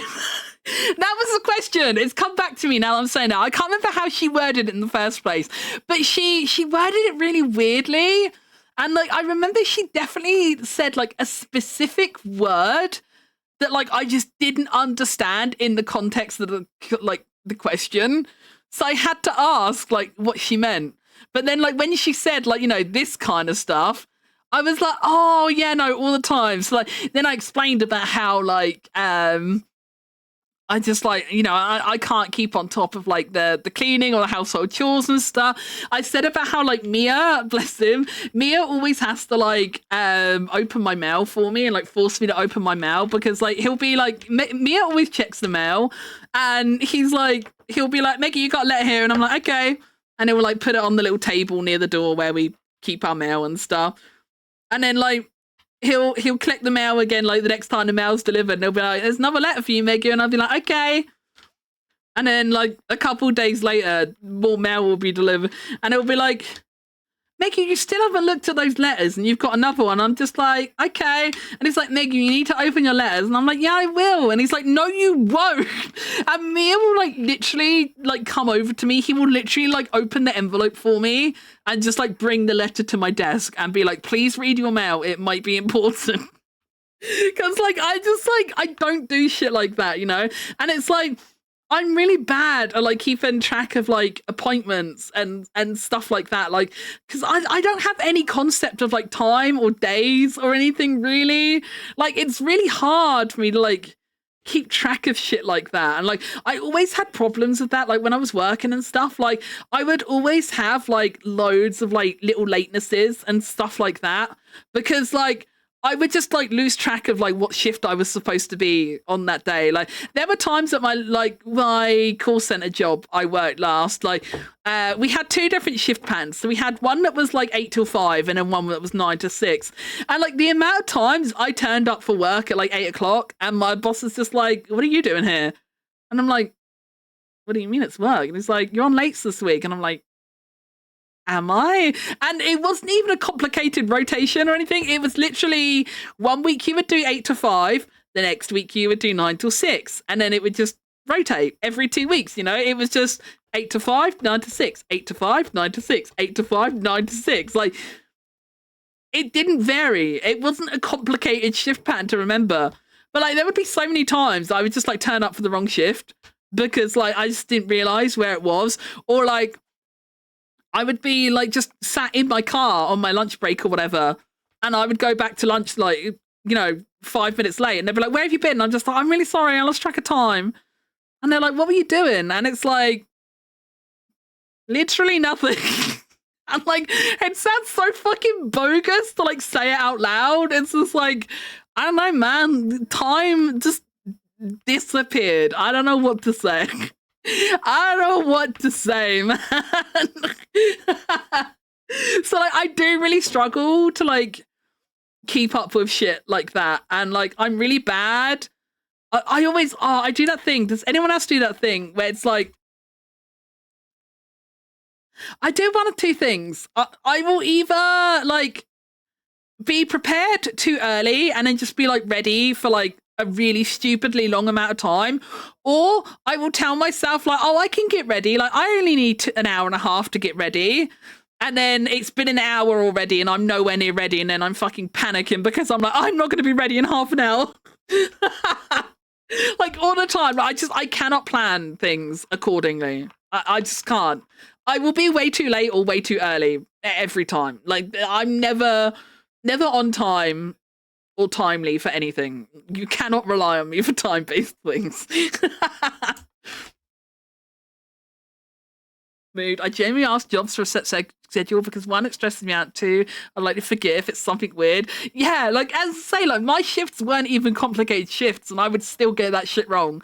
And I would turn up and, oh my God, we used to do in that job as well, we used to have casual Fridays. So every Friday, you could wear like jeans and a t-shirt and trainers or whatever, We were uniformed every other day of the week, but on Fridays we were allowed to wear casual clothes. The amount of times I turn up on a fucking Friday morning in my uniform like a fucking muppet because I just don't fucking know what day it is, man. My brain hasn't remembered it's casual Friday. So I just wake up and I'm like, oh, I gotta get ready for work. So I'm putting my black trousers on and I'm buttoning my blouse up. And then I turn up and everyone's like, oh, what are you wearing that for, Megan? And I'm like, oh, because everyone else is there in like jeans and a sweatshirt and their trainers. And I'm like the only fucking numpty in the office in my uniform. Fucking hated it, man. I start work every day at 12. I have to leave at 11:30 every day, and I will be like, yeah, I'll get ready at 11. Half 11, my alarm goes off to leave. I'm still not even dressed, and I'm scrambling it. Yeah. I used to be like, my last job I worked, I actually lived within walking distance of the office, and I would still be late. I would still be late on a regular basis. Thankfully, like, they weren't too harsh about it, and like, I always like voluntarily made up the time. So like, I never shortchanged them for time, but like, I was constantly like, at my last job, I would constantly be like 5-10 minutes late to work because I would just think to myself like, yeah, it takes me 15 minutes to walk to work. That's fine. But then right, okay, I don't know if this is like, I don't know if this feeds into like the ADHD behaviors or what, but like 15 minutes would be long enough if I didn't get distracted on the way. But the route I would walk to go to that job, I walked through the park. So, like, if I saw like the birds or the squirrels and whatnot in the park doing something cute or, interesting or whatever, I would get distracted. I would stop and watch the birds and the squirrels and stuff. And then there was a part where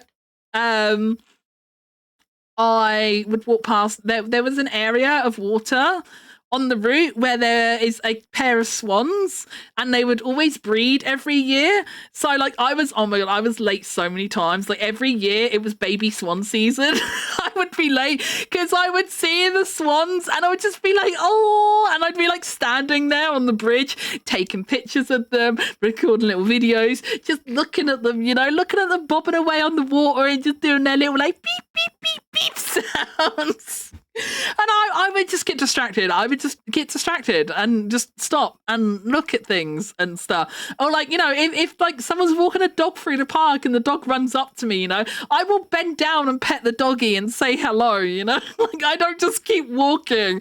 I will stop what I'm doing and I'll say hello to the dog and give them a pet and stuff. And I would always be late to that job just because there was like always something in the morning that would just distract me. And like, my walk was never a 15-minute walk.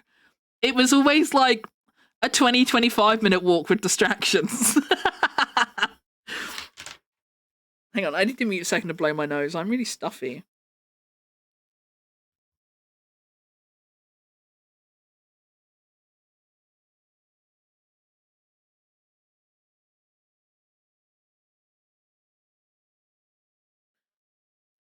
Had like my first official legal job Hey, in the corner Maggie Woo, shop. we care a lot about you anyway. Hey! Wink. That's mine. That's mine! How dare. How dare. You better give it back in one piece. You better give it back in one piece. I was reading Lilacs. Hang on. Literally over the road. It was then 2 minutes. I was still somehow late. That would literally be me. I could work at like the chip shop on the end of my road. I would turn up to work late. I guarantee it. I guarantee I would turn up late. Even if I worked at one of the shops at the end of my road, I could still easily turn up late, even though it's like literally like a 5-minute walk away. I could easily turn up late somehow. Easily turn up late somehow. Your shit's hard, man. But yeah, I can't remember. Oh, it's really annoying me. I can't for the life of me remember how she worded the question. But she worded it in such a weird way that like I literally didn't understand what the question even was to begin with. Until she gave me a couple examples. And then I was like, oh, yeah, no, I do that all the time. And then I gave her my examples of like when I do stuff like that. It was such a weird call, man. It was a really weird call. But as I say, like, I guess I presented ADHD enough to be put forward for the assessment from the care provider. So we are going through the process slowly but surely. But yeah, I probably will see about right to choose just because like I don't really want to wait 3 to 4 years for answers. Do you have functional issues? Oh, functionality issues on a daily basis. I do. I do. I barely function. I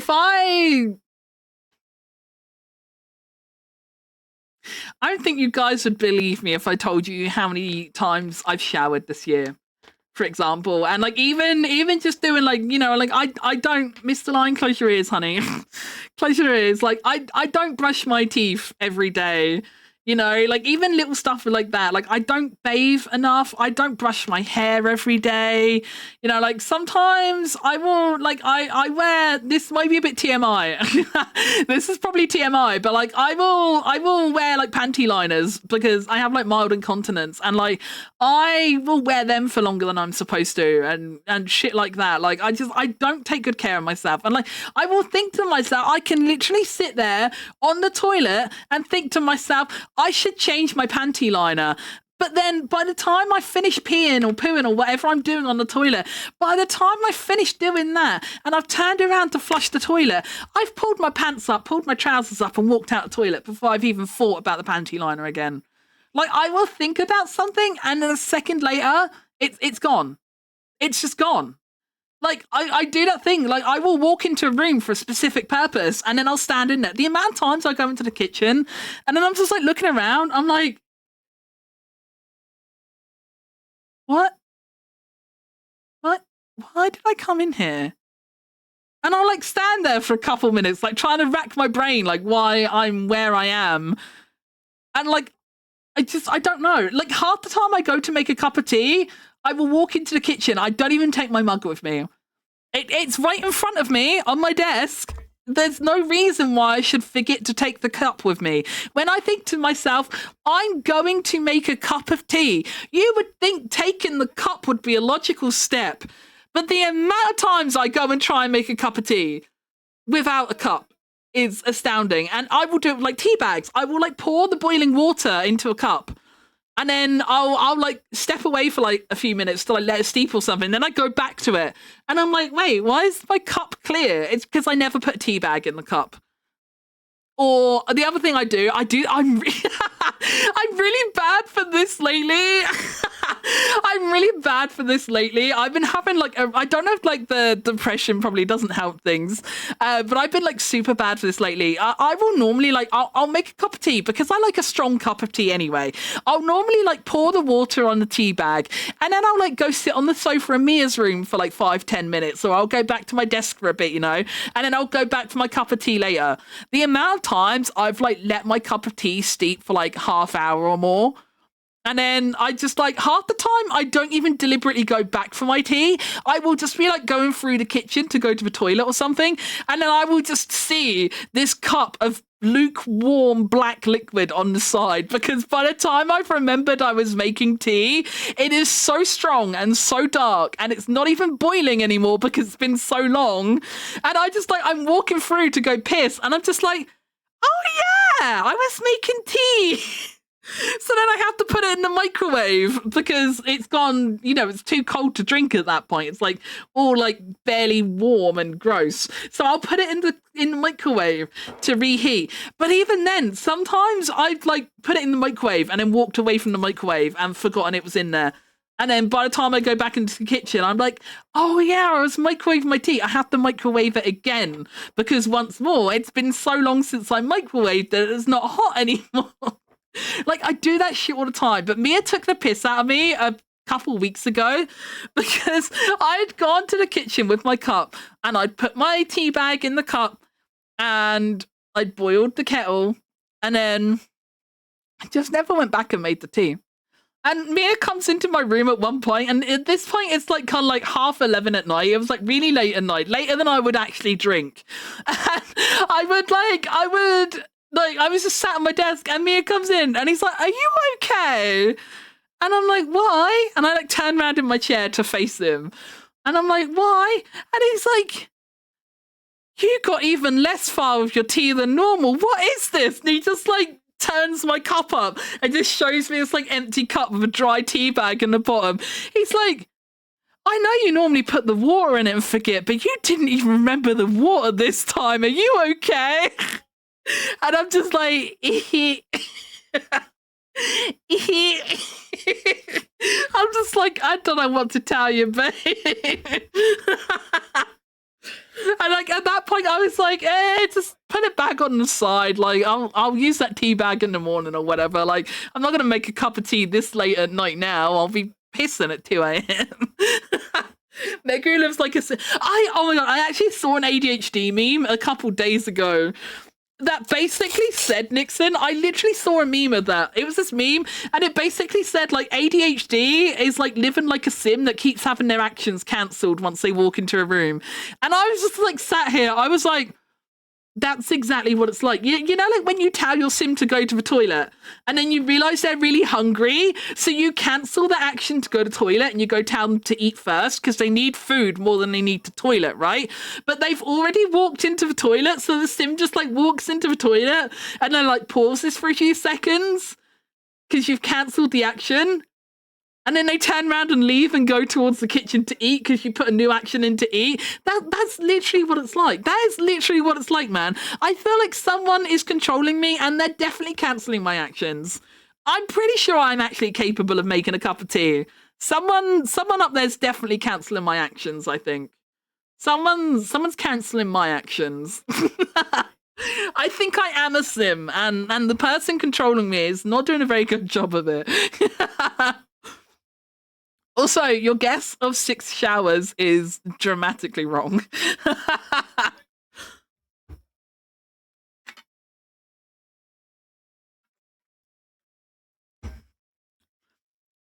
I once poured milk in my juice bottle and juice in my mug. Oh my god, I nearly poured...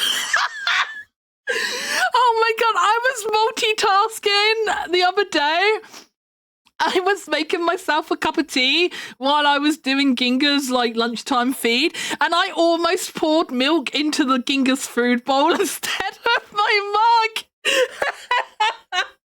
I just started laughing to myself, and Mia just like calls in from the other room. He's like, "Are you okay?" And I'm just like, I nearly put milk on Ginga's food. Oh dear. My brain just doesn't work, man. It just doesn't work.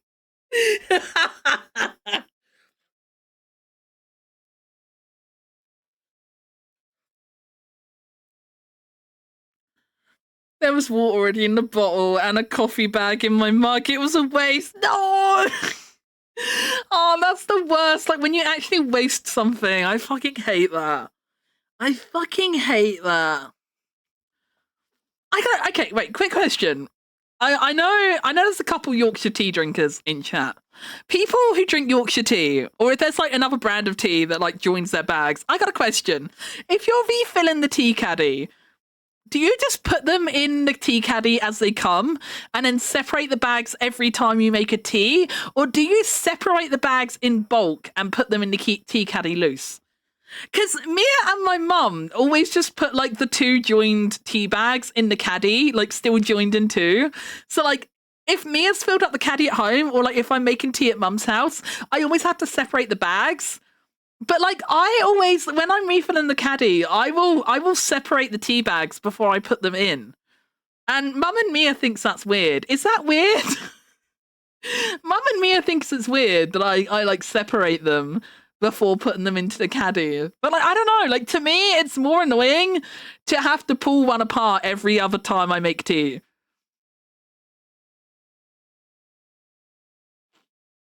Maggie, I'm going to be honest with you. While I listened, I forgot the premise of the question and everything before tea caddy. Little weird, but it's okay. Is that weird?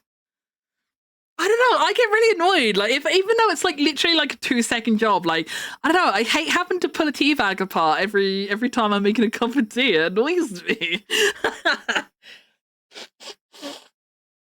Think I'll get an ice cream today. Ooh, what flavor ice cream?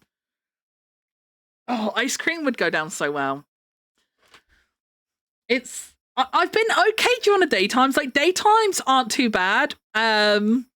At the moment, but like I have been getting really warm in my room, like by kind of like evening time. So like my room is 22.5 degrees at the moment, but it feels warmer than that.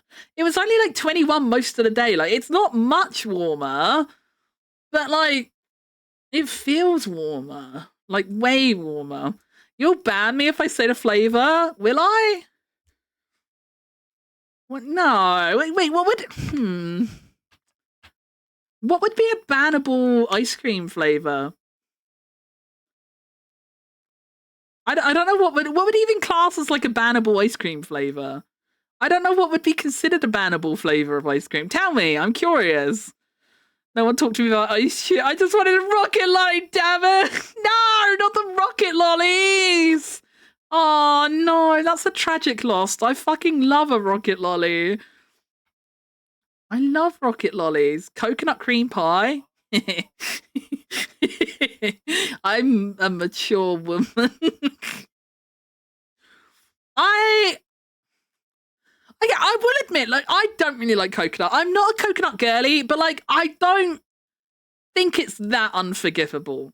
I don't. It's not for me, but like, I can kind of see the appeal. I'm not going to hate on anyone for coconut.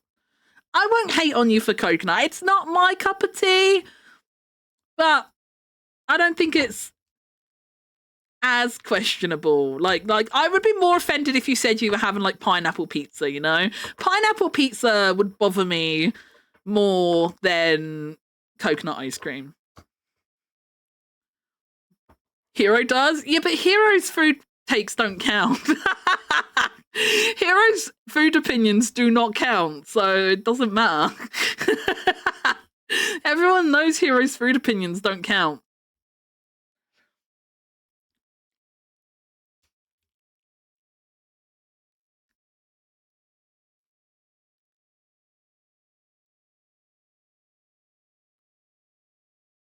I was listening, my brain skipped, so I heard Mickey Guy got a question in the tea caddy, do you? And I'm just like, the hell was the middle part?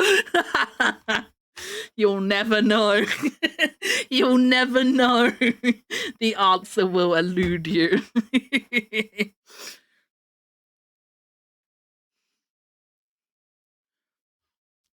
It has actual bits of coconut and pie crust in it. Ooh, that's cool. We have a local ice cream parlor that makes like all their own ice creams in house, and they do a really nice Ferrero Rocher ice cream. I'm not really a big fan of chocolate ice cream, like chocolate ice cream like brought from the shops. I've never really liked, but this place that does like their homemade ice cream, and then they like crunch up bits of like actual Ferrero Rocher sweets into it and stuff. Oh my god, it's to die for. It's to die for. I love it. It's so good. I'm not always a big fan of like different textures in things, but I do kind of like it in ice cream. I think because with ice cream, I get really bored of ice cream. I get bored of ice cream really quickly. I know that's a bad take. I know a lot of people love ice cream, but like I do like ice cream, but I have to have a really set criteria before I eat ice cream. I need to really be in the mood to eat ice cream for starters. It's never something I kind of half-heartedly think like, oh yeah, I'll have some ice cream. Like it has to be something I really, really fancy. And then even then, I only normally get a small portion. Like if anyone from the UK knows McFlurries from McDonald's, you know how they do the mini McFlurry? Like if I ever get a McFlurry, I will get a mini McFlurry, and I struggle to finish eating even that much ice cream. I genuinely struggle to eat a mini McFlurry because by the time I'm about halfway through, I'm bored of ice cream already. Like I can't eat a lot of ice cream. So I think ice creams with bits in them are quite nice because it breaks it up a bit. It breaks it up a bit when there's like chunks of something really yummy in there. I know like McFlurries, they often put like, you know, the crushed Smarties or whatever in there, but that's not really the same. That's not enough of something.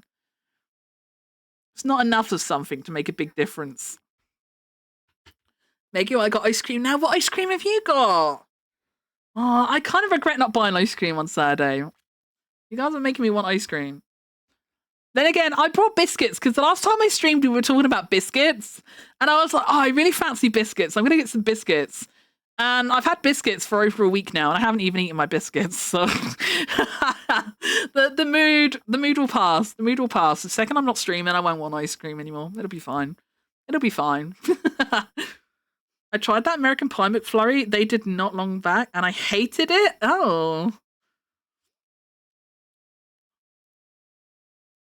Also, coconut is fine, but I'm not sure I like coconut ice cream or yogurt. I'm dairy free, and a lot of stuff has coconut as a substitute. Oh, yeah. I don't know. I never had coconut milk. But I don't like coconut, so my concern with coconut milk is like, if it tastes coconut, yeah, I won't like it. I hate it here, JK. No, you're not allowed to hate it here, Barnsey. We love you. We love and appreciate you here. You can't hate us. You can't hate us. Do you have the new ketchup Doritos across the... No. Ew. Ew. I don't like ketchup flavored crisps. I've had some, not Doritos, because we don't have those here. But like, we have had brands of ketchup flavored crisps in the UK before. I never really liked them. I never really liked them. Does anyone... Oh, what was the ones... It was like Tangy Toms or something, wasn't it? There used to be those tomato crisps. I don't know if they're still a thing. But there used to be these crisps called Tangy Toms. They were kind of like the same texture as like What's-Its, but like they were balls instead of like the sticks. And they were tomato sauce flavored. I hated them. Ugh, icky. Icky. We sell Tangy Toms. Are they still going? Hell yeah. They are one of those things, like, you only see them in, like, little, like, corner shops and, like, independent news agents and stuff like that. They are one of those things, aren't they? It's like, you won't ever see them in, like, a Tesco or a Co-op or something. It's always, like, in your little independent newsies and stuff, you'll see them. In Germany, we have a fruity shortened yogurt that you can stab a small spoon into and put in the freezer to turn into ice cream. Oh, that's weird. That's weird. I love Tangy Toms. Them and Snaps are the only tomato-based crisps I like. Oh, see, I don't like Tammy Toms? Oh, my brain. My brain. Tammy Toms. 35p or 2 for 60p. That's good value. That's good value. I always, if I wanted like cheap crisps, I used to get I would either get Space Raiders or Transformer Snack. Are they still around? Do you still get Transformer Snack? Do you sell Transformer Snack, Bobbington? Do you know what those are? I used to like them. And I would sit there as well and like assemble a little cart and then eat it because probably it's tism. I will actually sit there and find 4 little wheels to put on the body of the car.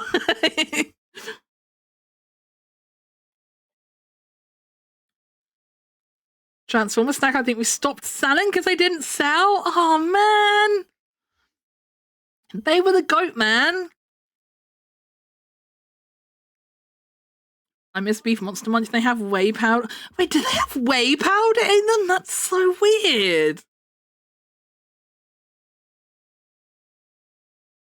That's so weird because you wouldn't. I don't know.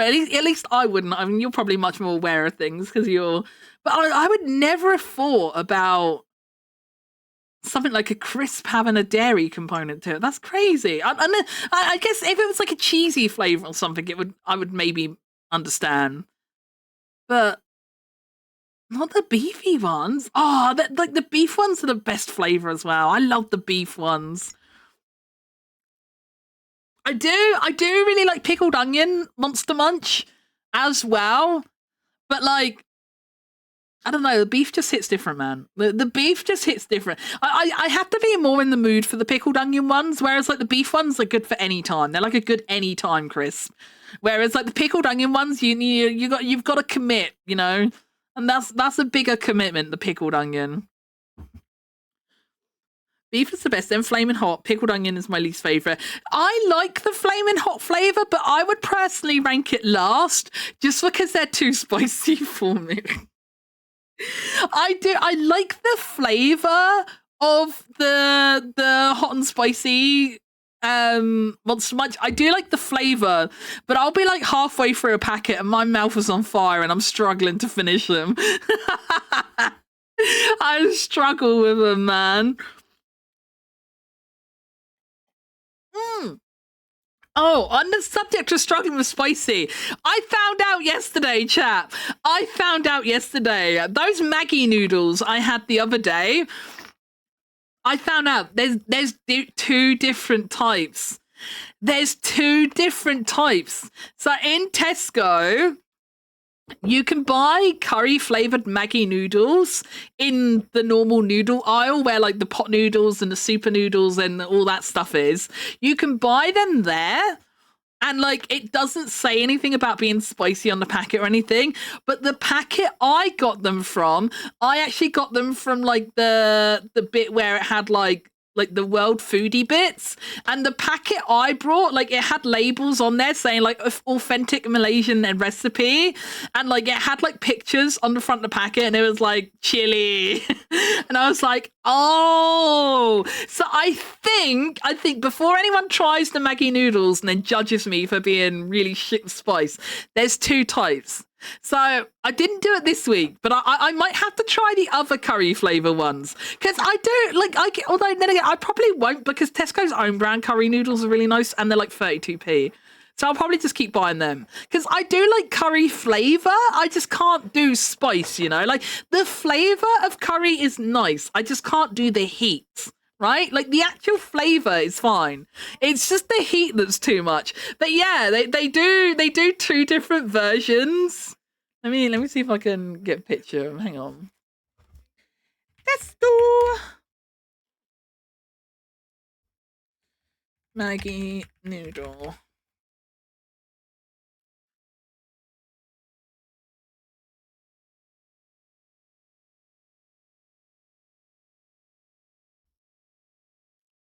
Yeah, look. Hang on, where's my window?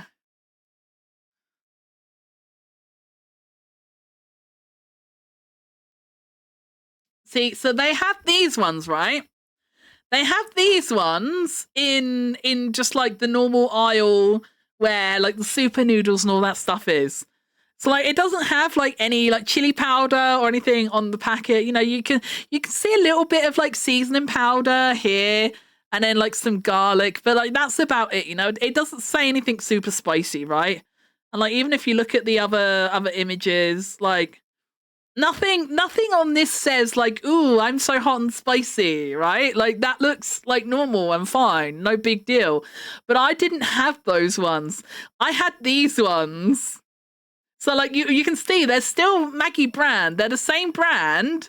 They were still Maggie, but I had this version. And as you can see, even by the picture alone, like you can see there's, look at that's a chili pepper. There's pictures of like chilies in there. And then see this label, authentic Malaysian recipe. And then look, chili. So I think these ones are a lot spicier. I think these ones, like, because they're like the authentic Malaysian recipe, I think these ones are like made more for like, you know, like people that don't have British spice tolerances. Whereas this one, this is just like your basic bitch. Like this is your watered down like British curry. This is your watered down British curry. But I normally get I get these. I like these ones. They're 35p. These are really nice. These have a really nice taste and texture. They're not super spicy. They are curry flavor, but they're not like really spicy curry. It's kind of like almost like, I would say maybe a little bit weaker than like chip shop curry sauce, or like maybe on par with like chippy curry. It's not a strong curry, but for 35p a packet, those are really nice. Those are really nice for 35p a packet. But yeah, these fucking Malaysian style fucking curry noodles absolutely killed me the other day. Chat, my nose was running. I was sweating. I literally felt so hot. My mouth was like tingly and on fire. And like by the time I finished eating it, because I didn't really have anything else in the house to eat like that late. Like I didn't have anything else that was like quick and easy to prepare or eat or anything, so I just committed to eating them. But oh my god, I struggled through that entire bowl, man. I struggled through the entire bowl. Isn't curry usually spicy though? I mean, it depends on the curry. It depends on the curry. Like if you buy curry flavored stuff in the UK, it's not normally super duper spicy. It's not normally super duper spicy if you buy curry flavored stuff in the UK. And like normally if it is actually spicy, it will have like spice level indicated on the packet. If it doesn't have a spice level indicated on the packet, then it's normally not too spicy.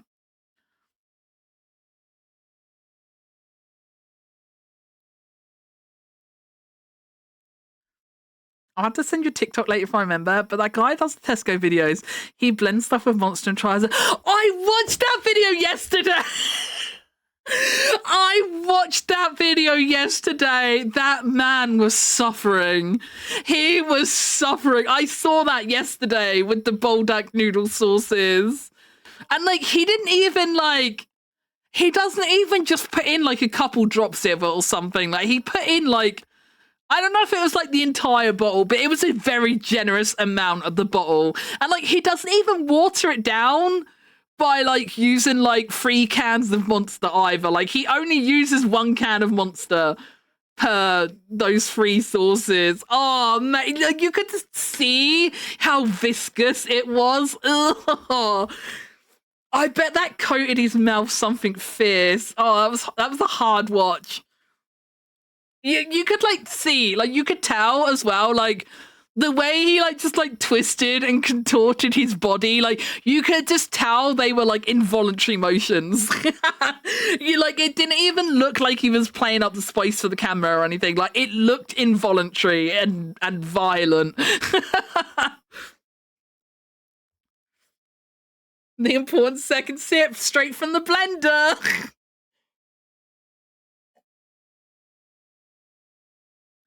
And he does it all the time. When he mixed saffron, he made the madman brought 5 bloody jars and then threw all 5 into the blend. He's crazy.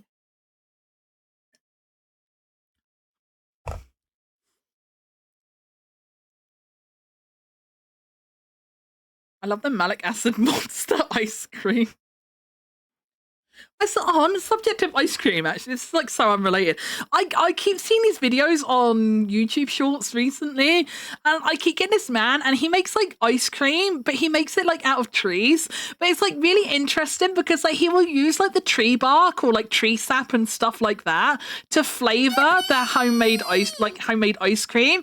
But what he also does as well, he's also I don't know what you call it, person who makes things with wood. He's like a wood crafter as well. So what he normally does as well, like whatever tree he's making the ice cream from, he will like source some wood of that type as well, and he will like hand carve a bowl and spoon from the tree that he also made the ice cream from. His videos are fascinating. I can't remember his name because I don't follow him. He just pops up on my feed all the time.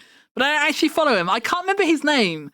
But his videos are really cool. It's really interesting to see how he he infuses the wood in the foods. Yeah.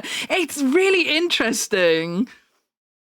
I like his videos. He's less unhinged than Craig. Craig's concoctions are very unhinged.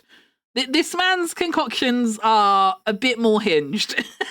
Still a bit out there. Still not the norm, but not quite as unhinged. I'm scared for your health, buddy, as Craig is.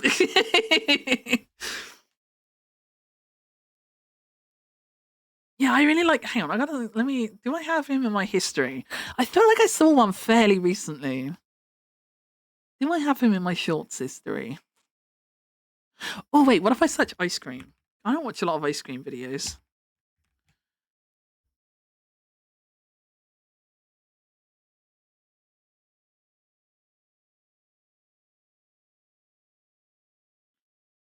This person! Ah, so loud!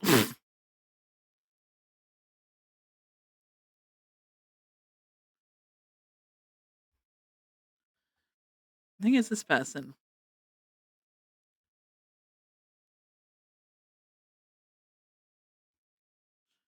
Okay, if anyone's curious, that's the guy I'm talking about. That's the guy I'm talking about, if anyone's curious. But yeah, he would like make food and drink out of like tree bark and sap and flowers and all stuff like that. But it's really cool because like I really like the way he will like make accompanying like bowls and cups and spoons and stuff out of the material that he's working with. It's really interesting.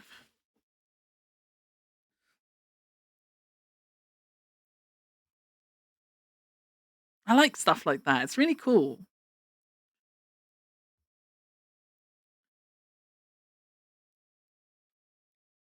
So that's bread was 10 out of 10. It's so clever. I saw another guy. I can't remember. I don't know. This was a while back. I used to get no. So loud. Let me mute this tab quick.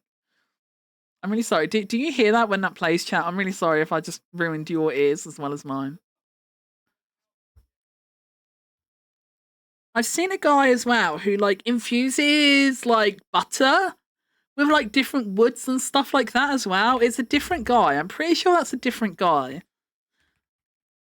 But I've seen a guy who like infuses butter with like all sorts of different woods and stuff as well.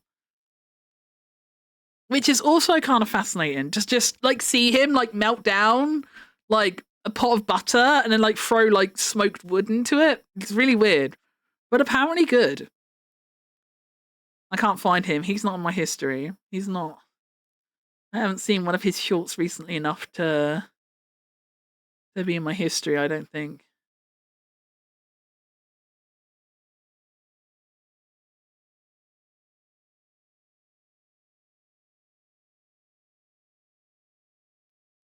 You know, I can't find him.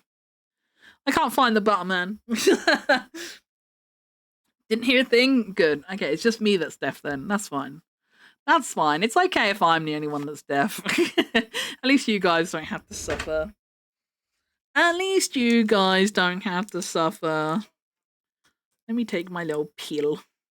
Pill time, chat. If you have to take a bedtime pill, now is your reminder. Don't forget your evening pills, chap, if you need them. What if I want to suffer? Go ahead, feel free.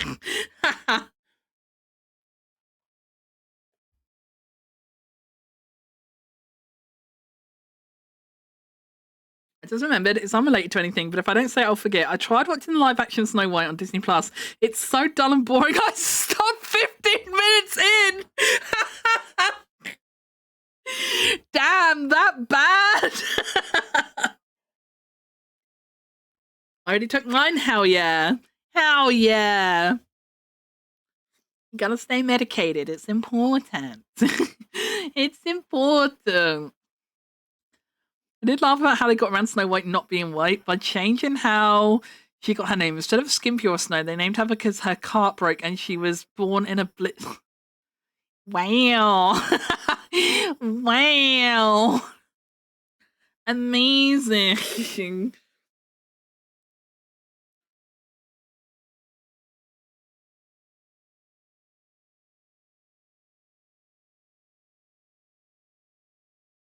I want to go to bed. It's only 5 p.m. Okay, America gang doesn't have to take bedtime pills yet.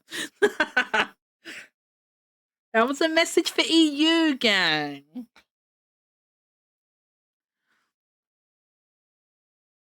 Yeah, the live action Snow White is bad. It is apparently very bad.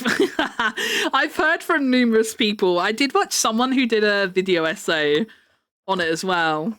I can't remember who it was now. I was born to Blizzard. That's not special. Oh my god, did they call you Snow Nixon? I'm gonna scurry into bed. No worries, Barnsey. Oh wait, Scuttle, not Scurry. Scuttle. Scuttle into bed. You go get nice and cozy with the doggos. I should... It's 11 o'clock. I should probably wrap up soon as well. It's been nice to do a little something, though. It's been nice to do a little something. Lilo goes to foster care so Nanny can learn about... Yeah, I've heard about that. I've heard about the alternative ending to New Lilo and Stitch. I don't like that. And like, I know they're trying to like spin it as like, you know, like, oh, it's a modern retelling, blah blah blah. Like, you know, like it's not a bad ending. It's actually a really good ending. But like, it completely goes like, I don't know why you're even gonna like at this point, like they're not even live action remakes. Like, you might as well just, like, they could just make a new story, man. Like, just write a new fucking story at that point or something. Or call it, like, Lilo and Stitch Reimagined or something. Like, you cannot pass it off as a remake of the original thing when you're going to keep changing them so drastically. And, like... I would be curious as well because, like, obviously the whole thing in Lilo and Stitch, right? Ohana means family, and family means no one gets left behind. That's like the overarching theme of Lilo and Stitch. That is the quote from the movie. It is said multiple times by multiple people. It is like the integral part of the story. Like, how can that be the integral part of the story when in the end you ship Lilo off into care anyway? No, that's not Ohana means family, and that means no one gets left behind. Like, you're getting rid of her, even if it's allegedly only supposed to be like temporarily. Or, you know, I've seen some people arguing like it's better in the long run because Nani can set them up for a better life. Blah blah blah blah blah. I don't care. It still goes against like everything the original movie kind of stood for, and that pisses me off. Like, either write a new story or don't call it a remake, because they're not remaking it at this point. They're not remaking it at this point. They're just... Yeah, it might as well be fucking AU fanfiction at this point or something. And it is literally like alternate universe fanfiction at this point. That's what Disney's doing. They're just writing AU fanfiction of their own IPs. That's what they're doing. If they're going to keep making things but changing the story, then they should just... I don't know, just stop passing them off as something they're not. And like, I hate the argument as well. Like, you know, like, oh, well, you know, like some of the older films have like, you know, they have like dated reasoning and stuff like that, you know, and standards of things are different nowadays, blah, blah, blah. Well, that may be true, but like, it's still, I still don't really see that as a good argument for like remaking shit. I still don't see that as a good argument for remaking shit, you know, like, oh, we want to retell the story, but in a more modernly acceptable way. Like, if anything, like, would it not be better to, like, tell those old stories with, like, the education aspect of, you know, now, little Timmy, you know, this is wrong. You shouldn't treat people like this, okay? Things were different back then, but we you know, grew to learn that was bad, and we don't do the bad things anymore. Like, wouldn't it be better to use it as like an education point or something, rather than just try to like rewrite all of your IPs to be pretty and modern and safe and sanitized? Like, I don't know, man. I don't think that's a good take.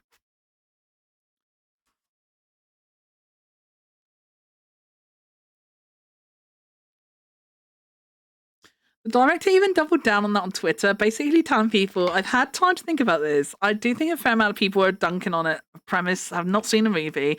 We wanted to tell a story that's honest about what it means to lose everything and still find a way forward. People do get left behind. But that's literally not the point, no!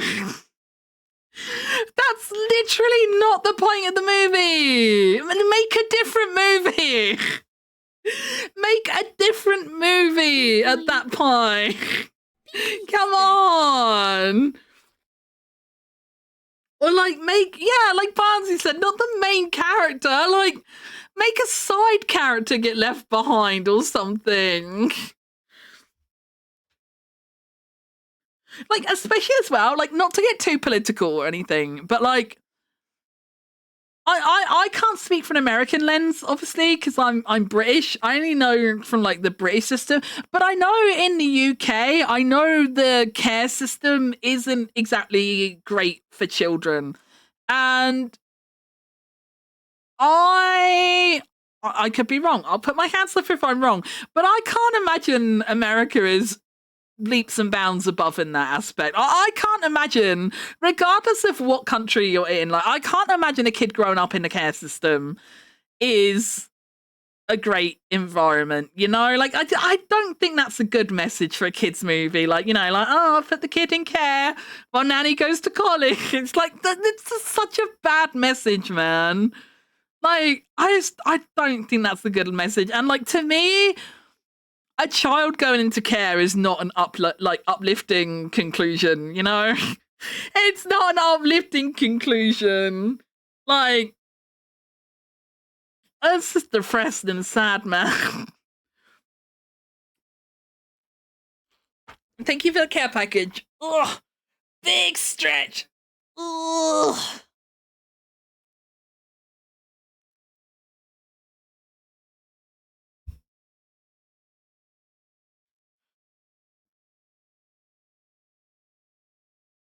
Ugh. And I will have just a small sippy because it is late.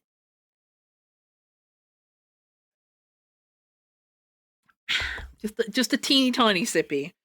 I do have some tea left, so I have a little sippy. But you can't big sippy at this hour.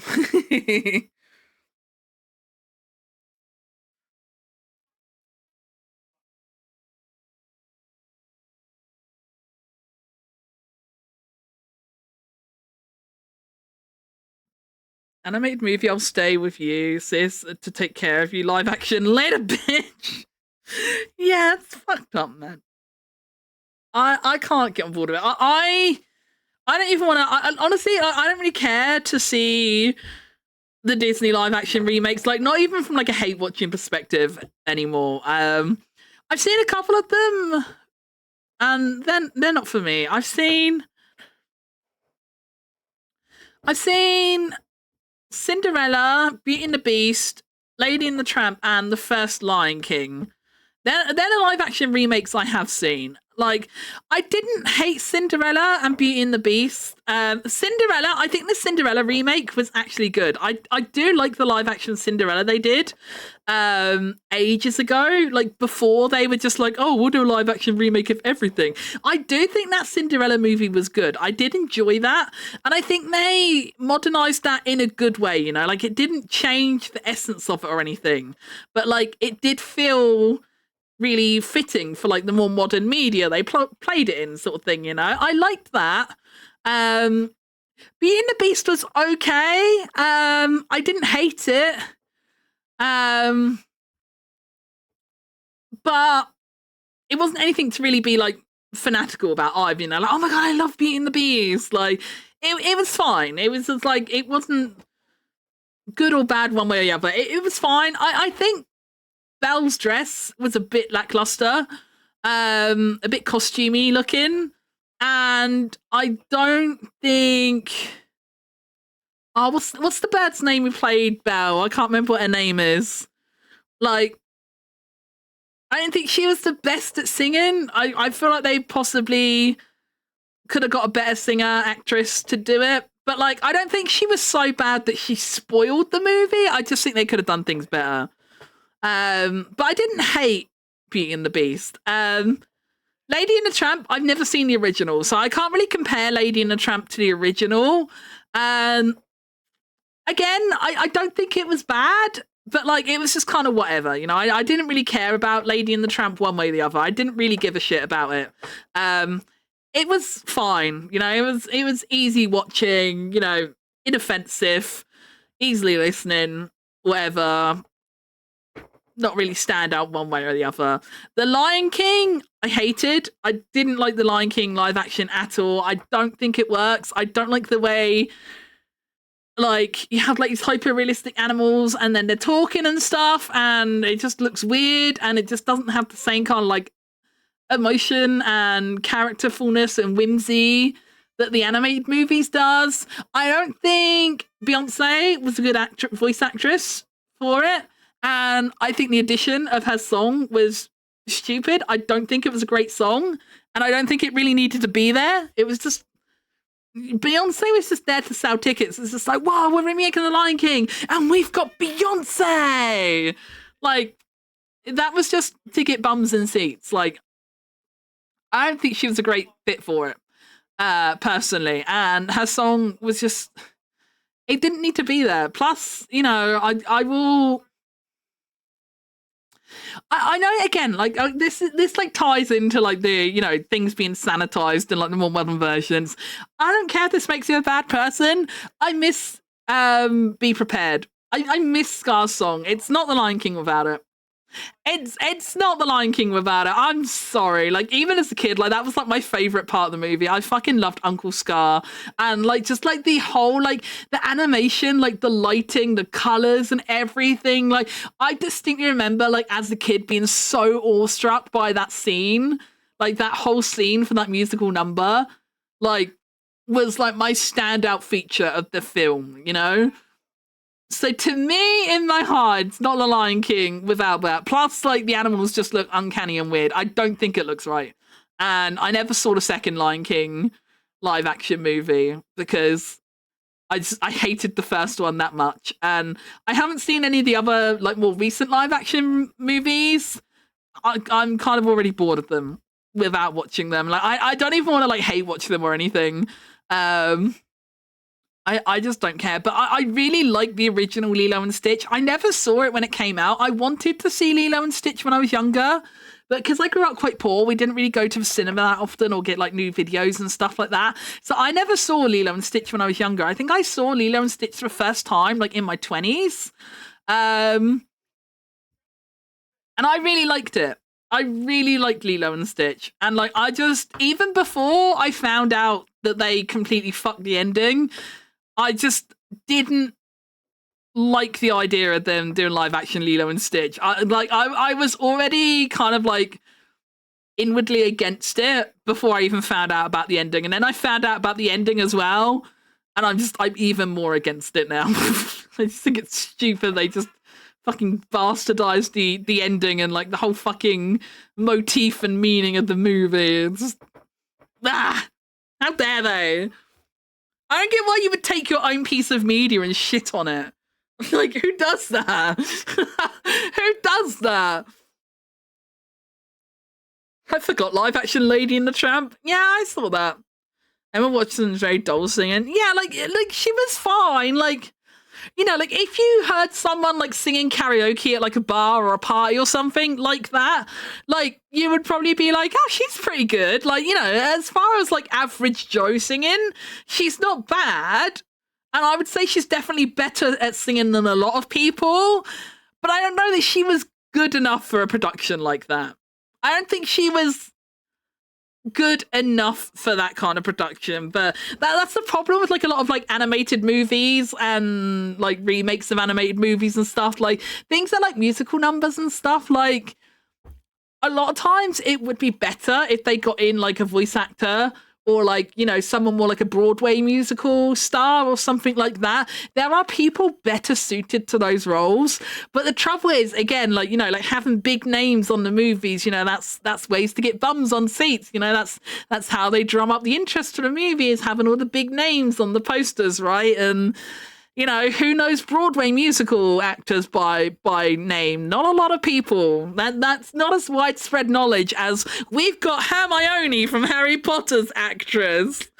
You know, like that's a bigger, better name to have on the poster, right? I don't agree with that mentality, but I know that's the mentality they go for. I know, like with that happened with Has Been Hotel as well, because in the original pilot for Has Been Hotel, like the character voices and stuff were actually done by like Broadway musical stars and stuff like that. And for the show that got aired on Amazon, they completely changed the cast.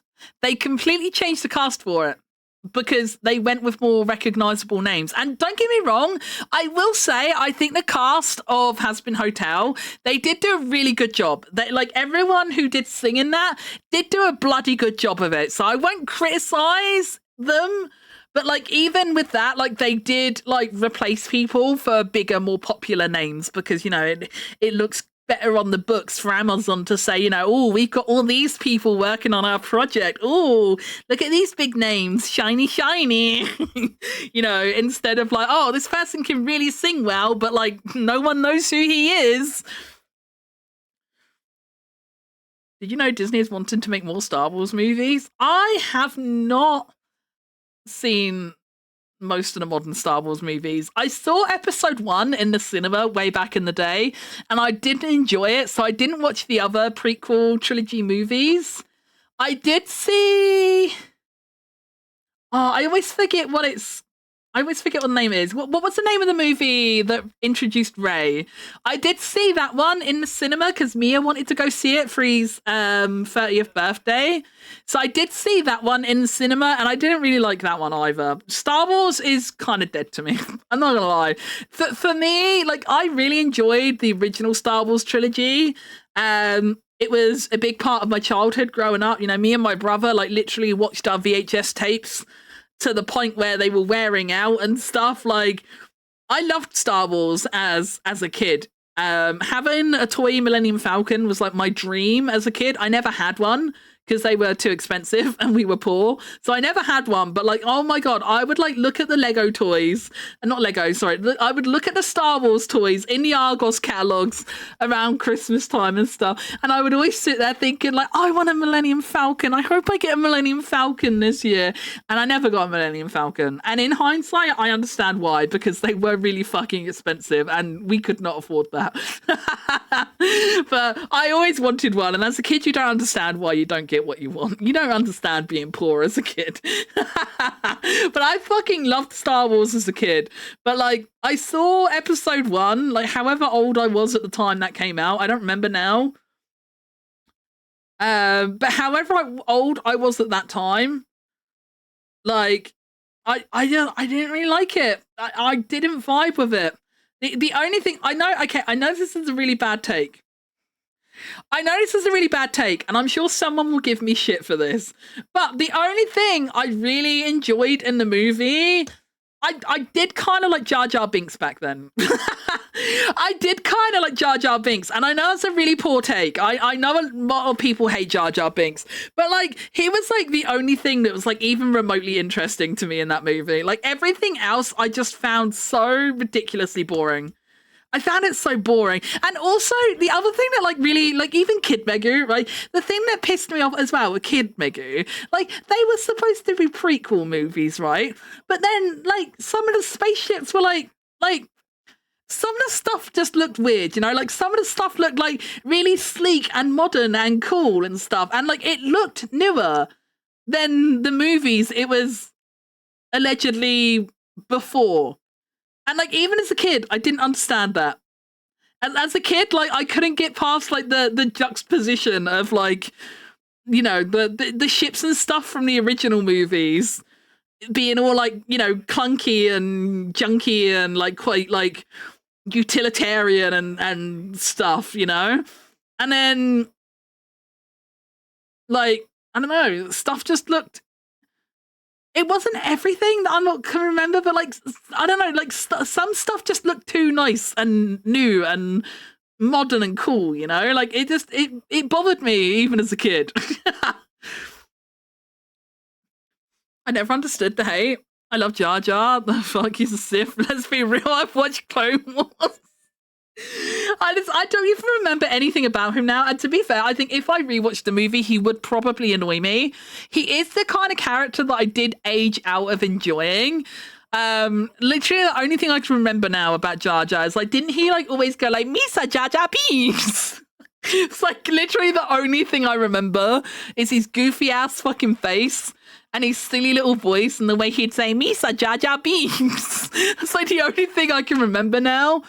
And like, I think if I watched it again, I would hate him. I do think Megu today wouldn't like him. I did kind of grow out of liking that kind of character. It's like back in the day, like I really liked Banjo-Kazooie. And like now, like, oh God, I see like clips or like I'll see someone like streaming Banjo-Kazooie or whatever. And I'm just like, oh God, it's so cringe. I really aged out of liking that kind of character. Hi, baby. Hello. We have Kitty Cat again. That's why Binks is named after Jar Jar. They're the same picture. 1, 2, 3 were good. 4, 5, 6 amazing. 7, 8, 9 were bad. I also, oh my God, I had the biggest crush on Han Solo as a little girl. I fucking loved Han Solo so much.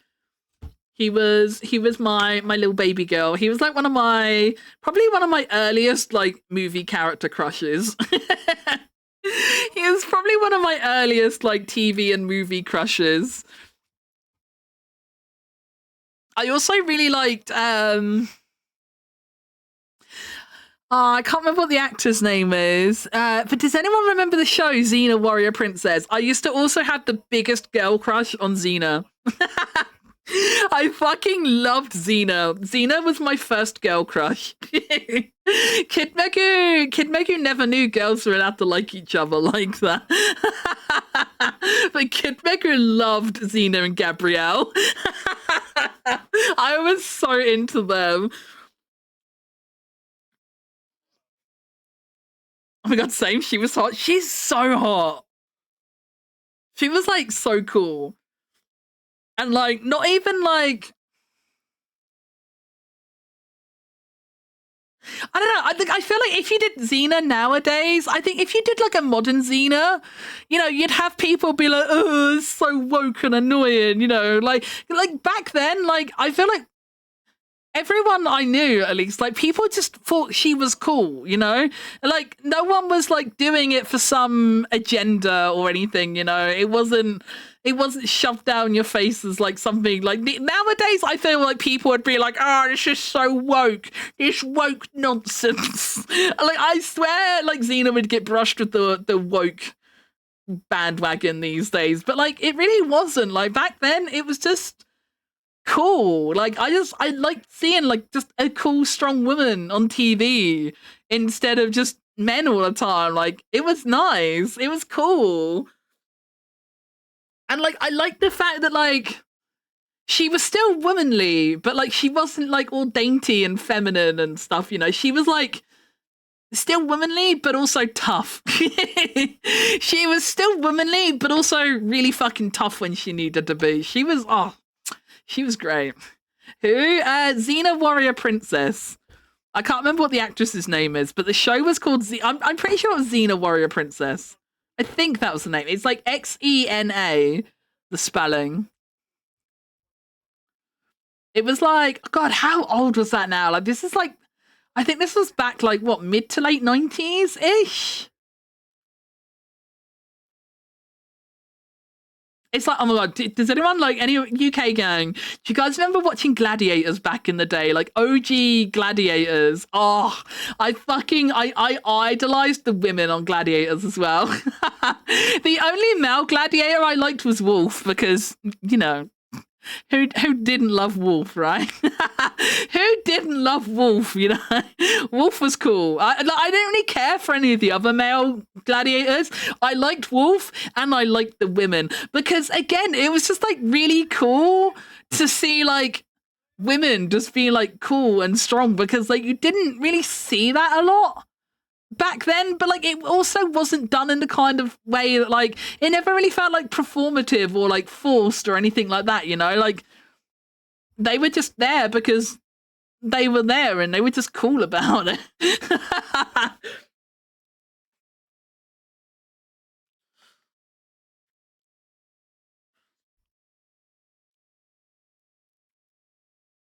I had a crush on Samantha Carter, Amanda Tapping from SG1. I don't know who or what that is. I have to Google it. I do not know who or what that is.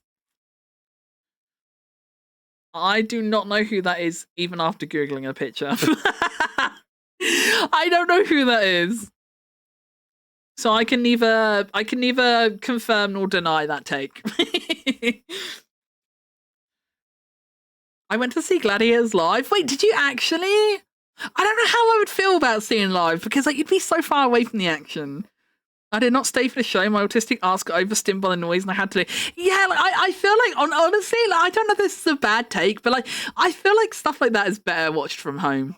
It's like when I see videos online of like people at like massive concerts and stuff, like I don't see the point in being in a massive stadium and, you know, being like 2 miles away from the band on the stage, you know, like even if they've got big screens up so you can like still see what they're doing and stuff, like I don't know, man, like I just I don't see the point. I don't see the point in being that far away from everything. I'd rather go to like a smaller band in a smaller venue, you know, even if I didn't get to see like, you know, a big band because they never came to a small venue. I feel like I would rather see a smaller band in a smaller venue than see a big band in a huge like stadium or something. Like I would love to see like someone like Muse live. I love Muse, and I think seeing Muse live would be really cool. Because I've seen like recordings of them live, and I think they're really good. But like, I would never actually want to go to a Muse concert because I would never be able to afford to be anywhere close to the stage, and I just don't see the point in being so far away from the stage, you know? I don't know, it's not for me. I was like 8 or 9, so I didn't think about it other than it was overwhelming. But as I got older, I apologized to my dad because those tickets couldn't have been cheap. Oh, bless you. Go to see Timmy, the Lords of the Underworld. I do not even know who that is. I do not know who that is.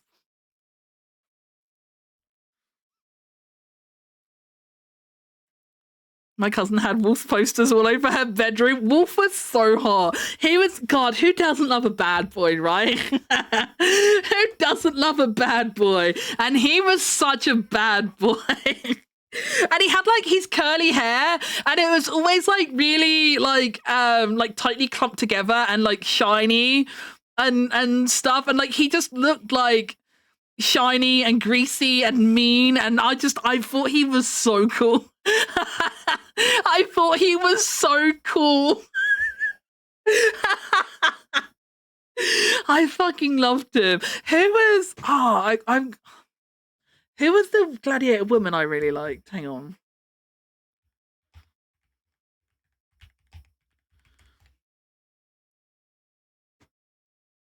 I need to know the gladiator women.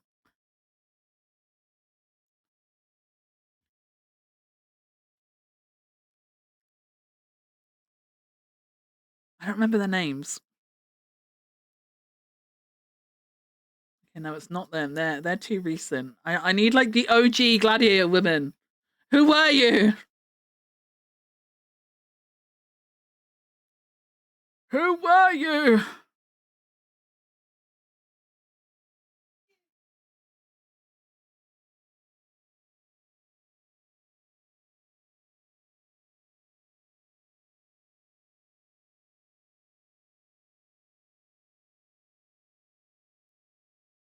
Oh, I can't find a picture of like the OG gladiators with their names.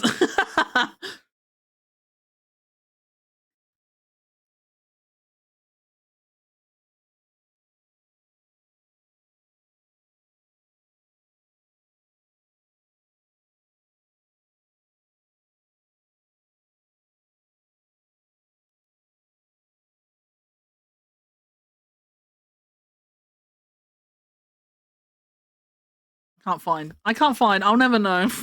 I'll never know. I have no clue who Wolf is. Oh, he was so cool, Bovington. He was so, I mean, he's probably not to like modern standards. I feel like if I showed you a clip of him, you probably wouldn't think he was cool now. If I showed you a clip of him now, I don't think he would look cool to you. He probably, I don't know. He probably, hang on.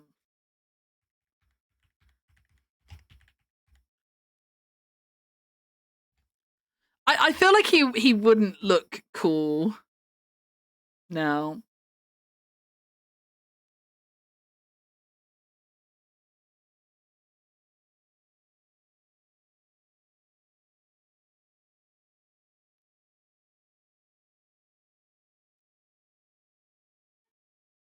But he was always portrayed like a bad boy. So like he would always like the referee would like always like come in and disqualify him for doing stuff, and like the crowd would like always like boo him for like being rude and mean and stuff, and he would be like really like antagonistic and stuff. He was like painted like a right bad boy, and like as a kid he was really cool. Let's have a look at this. Let me look at this list.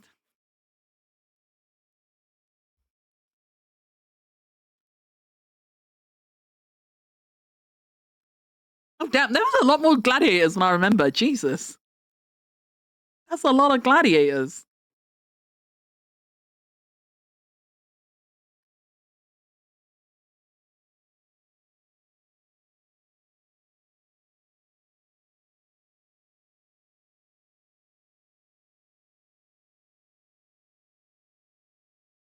Oh, I think it was Lightning and Jet. Lightning and Jet were my favorite ladies. I'm pretty sure Lightning and Jet were my favorite ladies.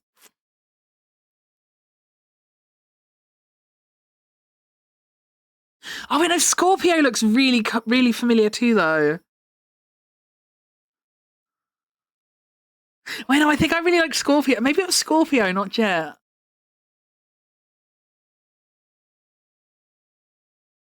I definitely remember liking Lightning because she was like the cool, like pretty bimbo. Like she had like the long blonde hair and stuff. She was like really like pretty.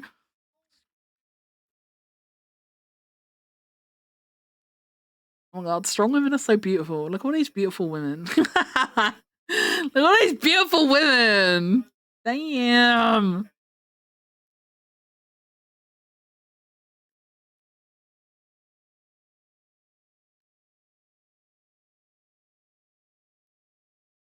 Ah, those were the days.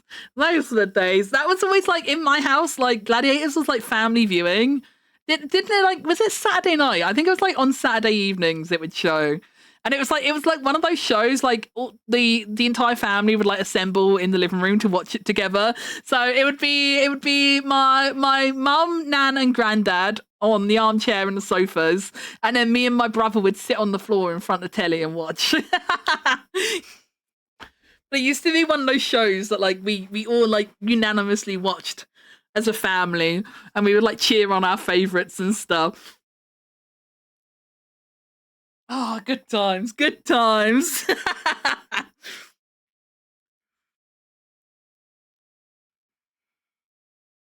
He looks better with shorter hair. By today's standards, I would agree. But I did love him back in the day, though. I did love him back in the day, and I thought his hair was really cool, especially when he had like the bandana on. You know, like sometimes he would wear like the bandana as well. Oh, I really liked it when Wolf would wear the bandana. I really liked it when he had the bandana on. That was cool. He was a badass.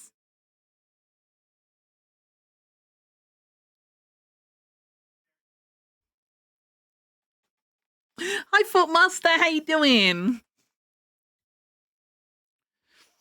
I know I used to watch Crystal Maze, Takeshi's Castle, and Scrap Heap Challenge. I can't remember much else. I used to watch Crystal Maze. That used to be another thing we would sit down and watch as a family.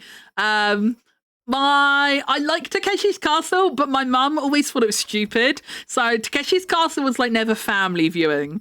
But I remember like me and my brother, like when we were a bit older, we used to have like our own TV in a spare bedroom upstairs. So we would like sometimes watch it on like Challenge in like upstairs in our own TV. Me and my brother liked Takeshi's Castle, but my mum would never let us watch it because she was like, it's bloody stupid, that show is. And I have seen Scrap Heap Challenge is cool. I do like Scrap Heap Challenge. I haven't seen a shit ton of it because, again, it was something my mum never liked, so we never really watched it. But I have seen episodes of it, and it is cool. Scrap Heap Challenge is cool. I wish I'd seen more of it, but it just wasn't very regular viewing in my house. Because most of the time, like, if my mum didn't want to watch it, we didn't watch it. Most of the time, if my mum didn't watch it, we didn't watch it. Crystal Maze is good, though. Crystal Maze is good. But I don't remember the guy's name. I preferred the bald guy who did Crystal Maze over the non-bald guy who took over. That sound made me jump. That sound made me flinch. I wasn't expecting it. I'm doing good. Just being a couch potato. Hell yeah. Takeshi's Castle was great. It was only on Challenge. Yeah, Takeshi's Castle was so good. And it was, what's the guy's name? I forget the guy's name. But the guy who narrated it. Oh, I can't remember his name. He was the guy who played... Oh, wait, what was his name? He used to be in Red Dwarf too. Was he Lister? Was it Lister in Red Dwarf? Yeah, Lister. Yeah, I forget what his name is. But yeah, him. He was the narrator for it, wasn't he? He was so fun. Takeshi's Castle was so funny. I wanted to play those games so bad as a kid. Craig Charles, that's the one. That's the one.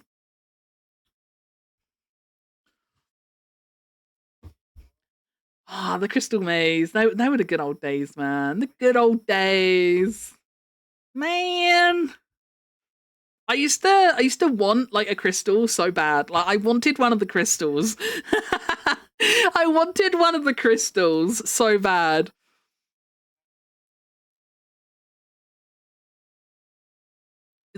Crystal Maze was like always fun, like couch expert viewing. You know, it was so easy to like sit there as like a viewing partner instead of like a participant. It was so easy to sit there and shout at them because, no, you idiot, that's obviously wrong. What are you doing?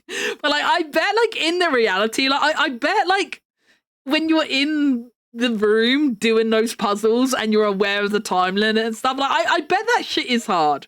I bet that shit is hard to do.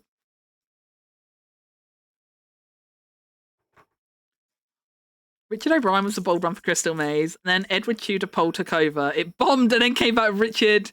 I always forget how to say his name. Is it Aowade? Aowade. I forget how you say his name.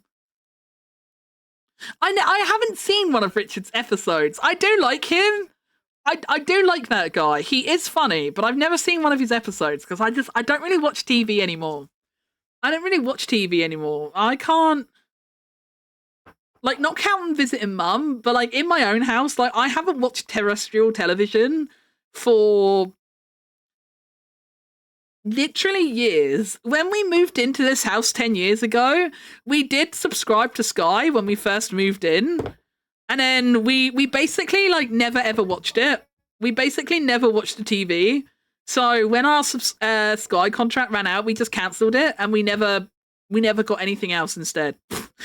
I literally haven't watched TV at home for years. My mum always just has HGTV on.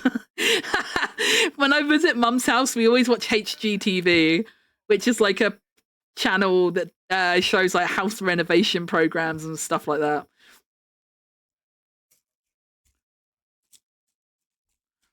I just call him Richard Moss. Yeah. It's easier that way. And most people would know who you meant to. Most people would know who you meant to. I wouldn't be surprised if like a lot of people knew him from the IT crowd versus other things he's worked on. I feel like IT crowd's one of the more mainstream things he's worked on. Hi Uma, how you doing? How you doing?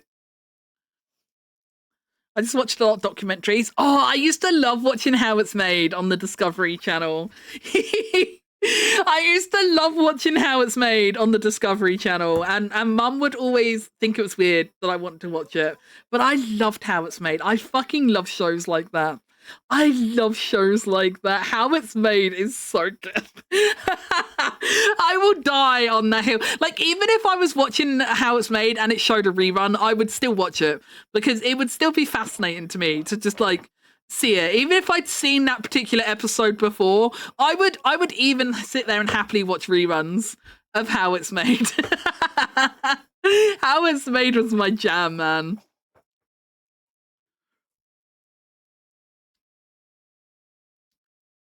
I never watch TV now. We don't even have TV license because we don't use it. Yeah, we don't either, Barnsey.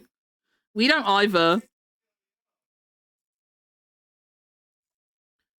It's harder because one thing is you're conscious of the cameras and everyone watching you. Then you have the pressure of your team watching and yelling at you. Then you have the pressure of the timer too. So even the simplest thing suddenly becomes solid. Yeah. Yeah, that's the thing. Like, it must be like so hard in like, it's one of those like expectation versus reality kind of things, isn't it? Like, you can sit there watching it and think, oh, that puzzle's easy. But like, would you actually perform it easily in that environment? Probably not. Probably not. Oh my god, does anyone remember? I'm really dating myself here. I know I'm gonna age myself massively by saying this, but does anyone remember the Krypton factor? Does anyone remember the Krypton factor? Oh my god, me, my brother, and my granddad, that used to be like our show. Like, my mum and my nan didn't really give a shit about the Krypton factor, but we used to watch it because it was granddad's show, and me and my brother liked watching it. I used to fucking love the Krypton factor. I used to fucking love that. It was so good. It was so good. I can hear Mia. Yeah, he's streaming as well. The door's open a bit because Ginga's infiltrated the room. I can only block Mia out so much. I can only block him out so much. You're always going to hear him to a degree at some point if we're both streaming. Oh, Krypton Factor was so good. They used to do like, they would do all sorts of things. Like, they would have like a general knowledge like section. kind of thing, and they would have like a normal like, you know, game show like quizzy bit sort of thing, but then like they would have this challenge. There was always a challenge where you would have to like fly a airplane simulator. So you would have to, was it takeoff or landing? I can't remember what it was they had to do. But you would have to like do a airplane simulation, and I think you would either have to take off or land a plane. And obviously, depending on how well or not you did that, you would score like a degree of points. And then they would normally have like some physical puzzles. So they would have like these really like scientific kind of like block puzzle things that they had to solve and stuff. And then at the end of the challenge, they would always do this really cool like obstacle course with a zip line at the end. And oh my God, as a kid, I wanted to do the Krypton Factor fucking obstacle course so bad. I wanted to do the Krypton Factor obstacle course so bad as a kid. That was good shit, man. That was good shit. That was on Channel 4, maybe? What channel was that on? I don't remember. That was old, though. How old was the Krypton Factor?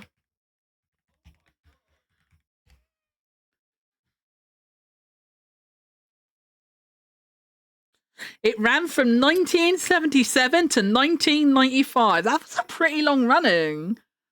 That's a pretty long running.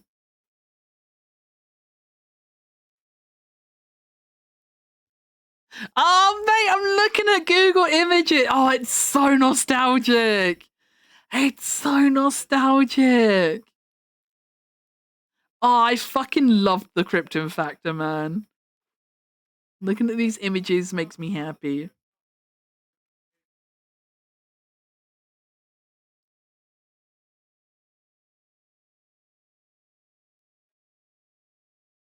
I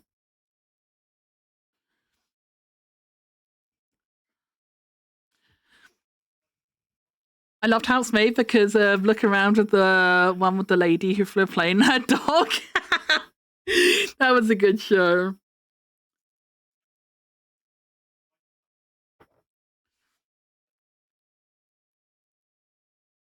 How it's made was good as well because as well as Mega Structures also. How did they do that was a good show. I don't recognize those other names. What was that other game show called? Fort Boyard! Fort Boyard, right? Fort Boyard was pretty good. Fort Boyard was pretty good. I would say I definitely preferred Crystal Maze, but Fort Boyard was still pretty good.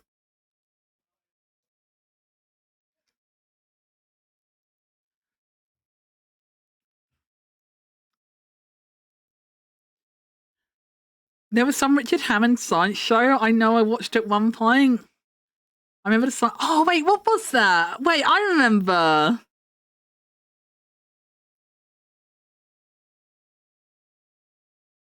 Wait, no, I think I remember that. Was it he? Didn't he co-host that with someone? Was that the one that was co-hosted? There was someone else on that show. And like their branding was like all like yellow and black, like hazard warning kind of signs. I can't remember what it was called though. But I think I know the one you mean. I think I know the one you mean.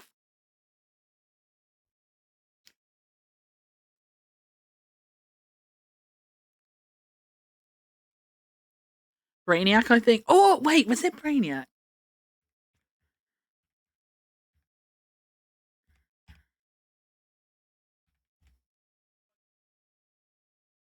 It was Brainiac! Yeah! It was Brainiac! I used to love it when they would put like weird shit in microwaves and see what happened. I always loved it when they would put stuff in like the microwaves and like try and blow up the microwaves and stuff by putting really weird shit in it. Oh, Mythbusters is like a Discovery Channel classic too. Mythbusters was a Discovery. I remember finding out like in my adult years, like later on down the line. Apparently, the guys who I don't know how true this is, but I remember reading it somewhere. Apparently, the guys who did Mythbusters together actually hate each other. Apparently, like they're not like friends outside the show or anything. That was purely a working relationship, which is like wild because like I don't know, like that show never felt like super performative to me. Like I always thought they had like really good like on-screen chemistry together. I remember finding out that they didn't like each other broke my brain a bit for a while. I remember it genuinely breaking my brain a bit when I found out they didn't like each other.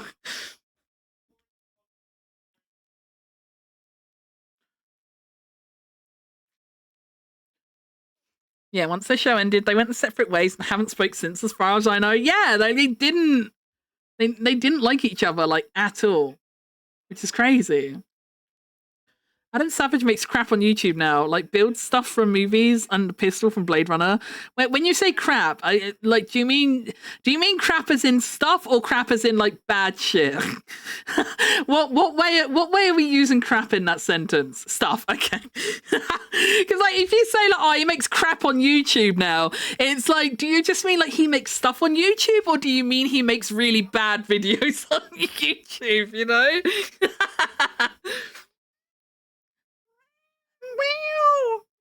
You want more food? Oh, you have finished your bowl now? You have finished your bowl. Do you want some more foodies? Yeah? Hey, get down, get down. I can't get you food if you're attached to my leg. Hang on, Jack, give me 2 seconds. I need to give the boy some food.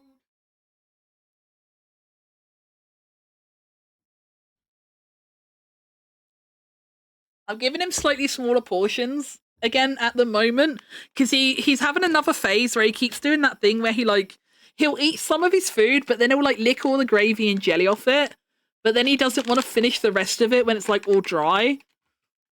So I've been trying to split his food again into smaller portions because then at least that way he'll eat like the whole portion and then he can have like the other half of the pouch when he gets hungry again later. And then hopefully I'll stop throwing food away.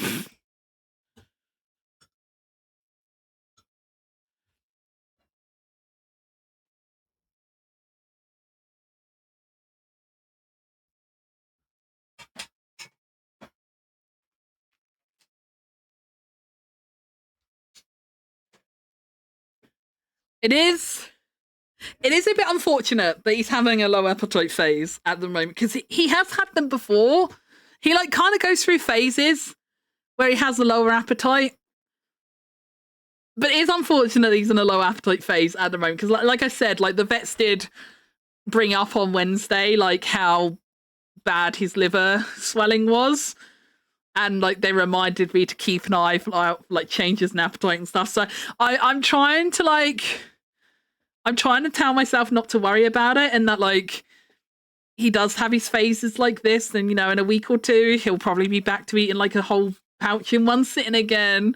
I'm trying not to overthink about it, but it's a bit hard. It's a bit hard to not be like, wait, why aren't you eating your whole pouch? Forsooth, mother, why hast thou forsaken me? Mine wets will suffice for now. But you denied this glorious ginger beast the cheesy cheesiness of thine pizza. For this I shall wake thee at the 4th hour of the morrow. He did wake me up at like 6 o'clock this morning. I had to evict him from the bedroom this morning because he woke me up at like 6 o'clock. So I got up and I went downstairs to piss. But then when I came back upstairs, I was like, I love you, but I'm putting you outside the bedroom and closing the door now because I don't want to be awake yet.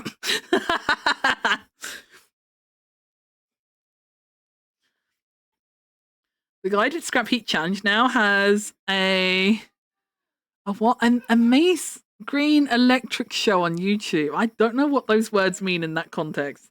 I love you, but piss off, basically. I love you, but right now I love sleep more. Goodbye.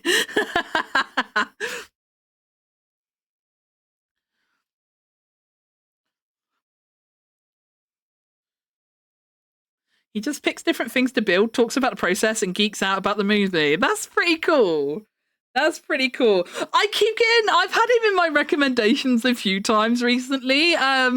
James May has a channel on YouTube, and I keep getting these videos recommended to me. I've had a couple. The last one I saw was like testing, I think it was like testing like the lowest rated kitchen gadgets from Amazon or something like that. was one of them. And then, wait, maybe they were both that theme. Wait, what were they? Maybe they were both that theme, maybe. I know one of them was definitely like the lowest rate. I think it might have been two episodes, like same thing. Like the first one obviously was popular enough that they did it again. Let me, James May. Is he still in my YouTube history? I know one of them was James May tests 1-star kitchen gadgets, and then the other one was James May tests TikTok kitchen gadgets. So he's been like popping up on my like recommended on YouTube recently, and he has a channel where he does stuff like that, which is fun. He's got quite a variety of stuff, actually. Having a little look on his channel, he's got a few, like, variety different things. James May tries putting curry in a sandwich. James May builds an Airfix model. James May on conspiracies, zombies, and the North Pole trip. James May drives a fully driverless car. James May watches reviews of his gin. He's got quite a variety of videos, actually. Can James May cook better than AI? He's got all sorts of videos. I like James May. James May is funny. Honestly, I know this might be an unpopular take. Maybe it's not. I don't know. Is this an unpopular take? Like, Top Gear back in the day, Hammond, Jeremy Clarkson, Richard Hammond, and James May, right?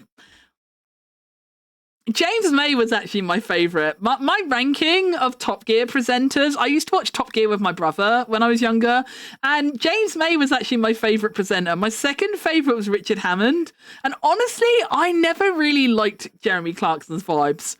This was even before, like, the punching incident happened. Like, I never really liked Jeremy Clarkson's vibe. Like, something about him just rubbed me the other way. I always preferred the other hosts to Top Gear over Jeremy. I think James May being my favourite host is a fairly, maybe not a controversial take, but definitely not the mainstream take. But yeah, I preferred James and Richard to Jeremy. Jeremy always felt like that. How you doing, fellow kids? Trying. He did feel like he was trying too hard, didn't he? Like, I feel like James May and Richard Hammond both have a more natural style of humor, whereas like Jeremy always felt more forced, like performative sort of thing.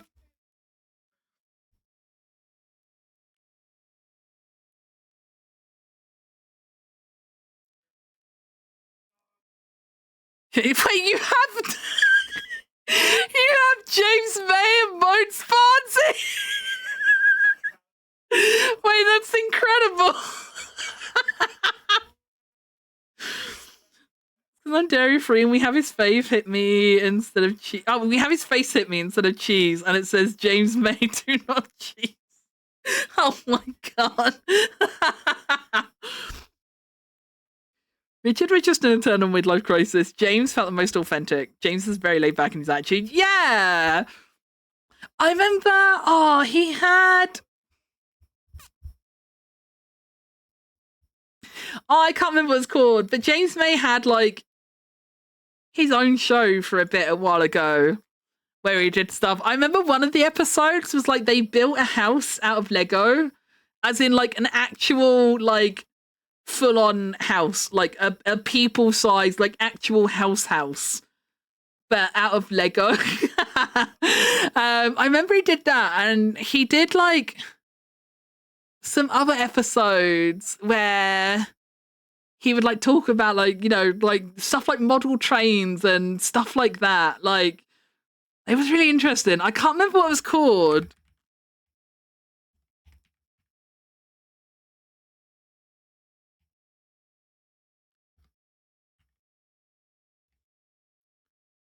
Oh, he had his James May had a show as well. He also had a show in Japan, didn't he? He had a show where he like traveled Japan and did like a bunch of different stuff in Japan. I really like James May because like Lilac said, like he's very authentic, you know, and like you don't really see that kind of like authentic, dry kind of persona. And like I like the fact that like he can go somewhere and do all the touristy shit and like he's not gonna like ham it up or anything, you know, like he's gonna give you his genuine experience. And like even if he's like really confused by something or doesn't like something, he doesn't ham up his reaction for the cameras or anything. He's always just very down to earth and dry about his reactions and stuff. And like I don't know, I love him. He's just got such a lovely and unique personality and like something you don't see a lot of people that are like presented that way in TV show, you know. And it's like when he's actually passionate about something, like you can tell he's genuinely like so passionate about it. But like you can tell he's like, even if he's been negative about something, like you can tell he's been like really fucking genuine. Like he never feels like fake or like he's just doing it for TV and stuff like that. James is such a babe. We protect him in this house. We do. We love James May in this house too. We love James May in this house too. I should also go to sleep too. Yumi has a good point there. Yumi does have a good point there. We should probably end soon too. It is midnight. It is midnight. Sleep? What's that? It's something that none of us get enough of, I'm pretty sure. I don't think anyone in this chat gets enough sleep. We sleep when Mia gets himself... Oh, what's he doing? Is he doing bannable stuff? Is he being a creature? I've been in bed for an hour. That's true. Barnsley has been in bed for a while.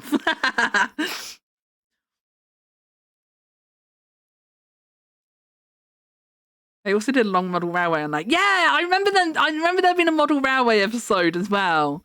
I can't for the life of me remember what the show's called. And I tried Googling James May shows, but like I can't even see like none of the things remind me of what it was. That was Googling it was what I remember the Japan show because I saw the logo for James May, Our Man in Japan. That was a good series. I enjoyed that. But I can't think of what the other show was called, and I can't find it. I can't find it.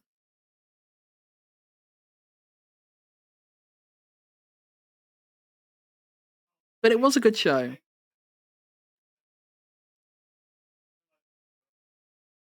James May's Toy Stories. That's what it was. Sorry, it was going to drive me mad.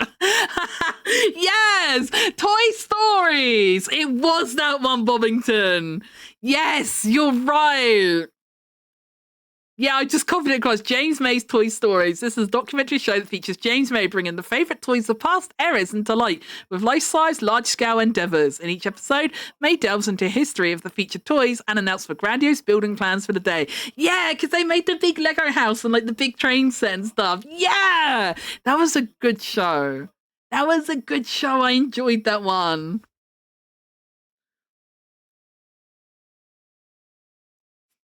That was a good show.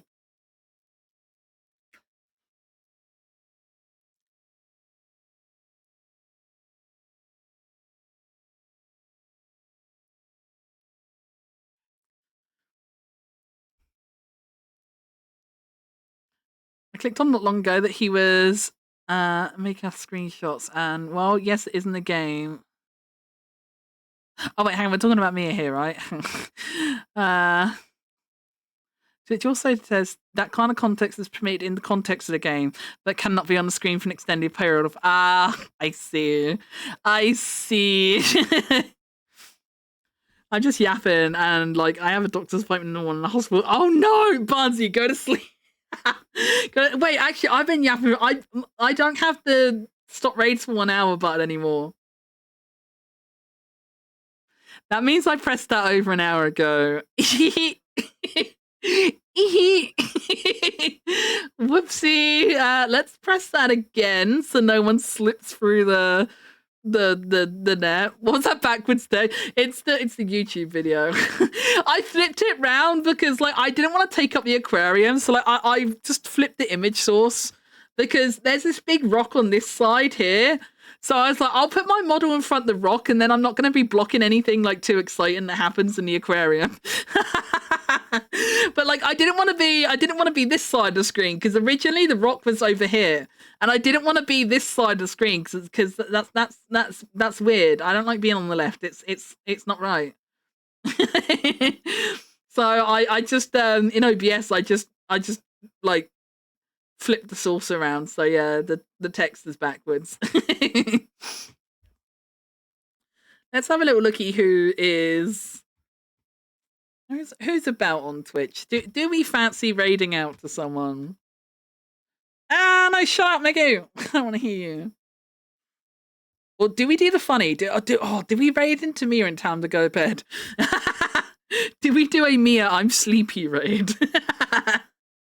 Wait, shall we? Shall we do a Mia I'm sleepy raid? I think we should for the funny. Mia, I'm EP.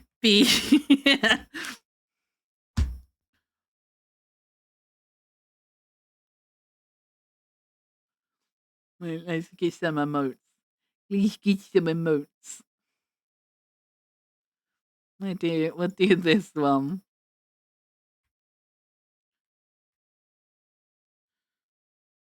Okay, you can use, if you have a sub here, you can use that emote. Let me get a different one if you don't have a subby. Not having a subby is a-okay. We don't discriminate in this chat. Ah! My hair. You just had to take it one more time, didn't you? Just one more time. You just had to. You just had to. There we go. You can use the one with emotes if you have a sub here. If you don't have a sub here, you can use the other one that doesn't have emotes in it. We're going to raid Mia. If anyone here doesn't already know somehow, Mia is my IRL partner. He's sat in the room next to me. You've probably heard him at some point or another during the stream. He is... He's playing Stellar Blade, and he has his character in a lot less clothing than he did before I started stream. He has obviously found some interesting new outfits. He is a bit lewd and a bit sussy, but for better or worse, he is the love of my life. But we're going to raid him because I know he's probably not going to stay up too much later anyway himself because he's got work in the morning.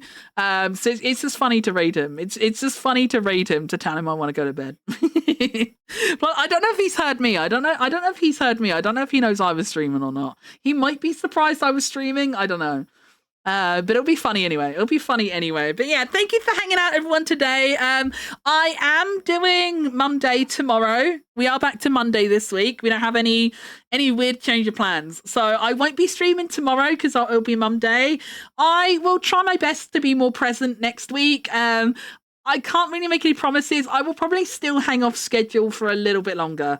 But I will do my best to be a bit more present this week. I think, touch wood, I think I have been doing a bit better overall. Like when I had all the appointments and stuff, I was really icky. But Friday, Saturday, and so far today, I've been pretty decent mentally. I've not been too bad. So hopefully next week we can be a bit more present. But don't quote me on it. But I hope you all have a good rest of the day, whatever you guys get up to. And I will hopefully see you next week for a stream. But for now, I'm going to go to bed. Have a good night, everyone. Bye-bye.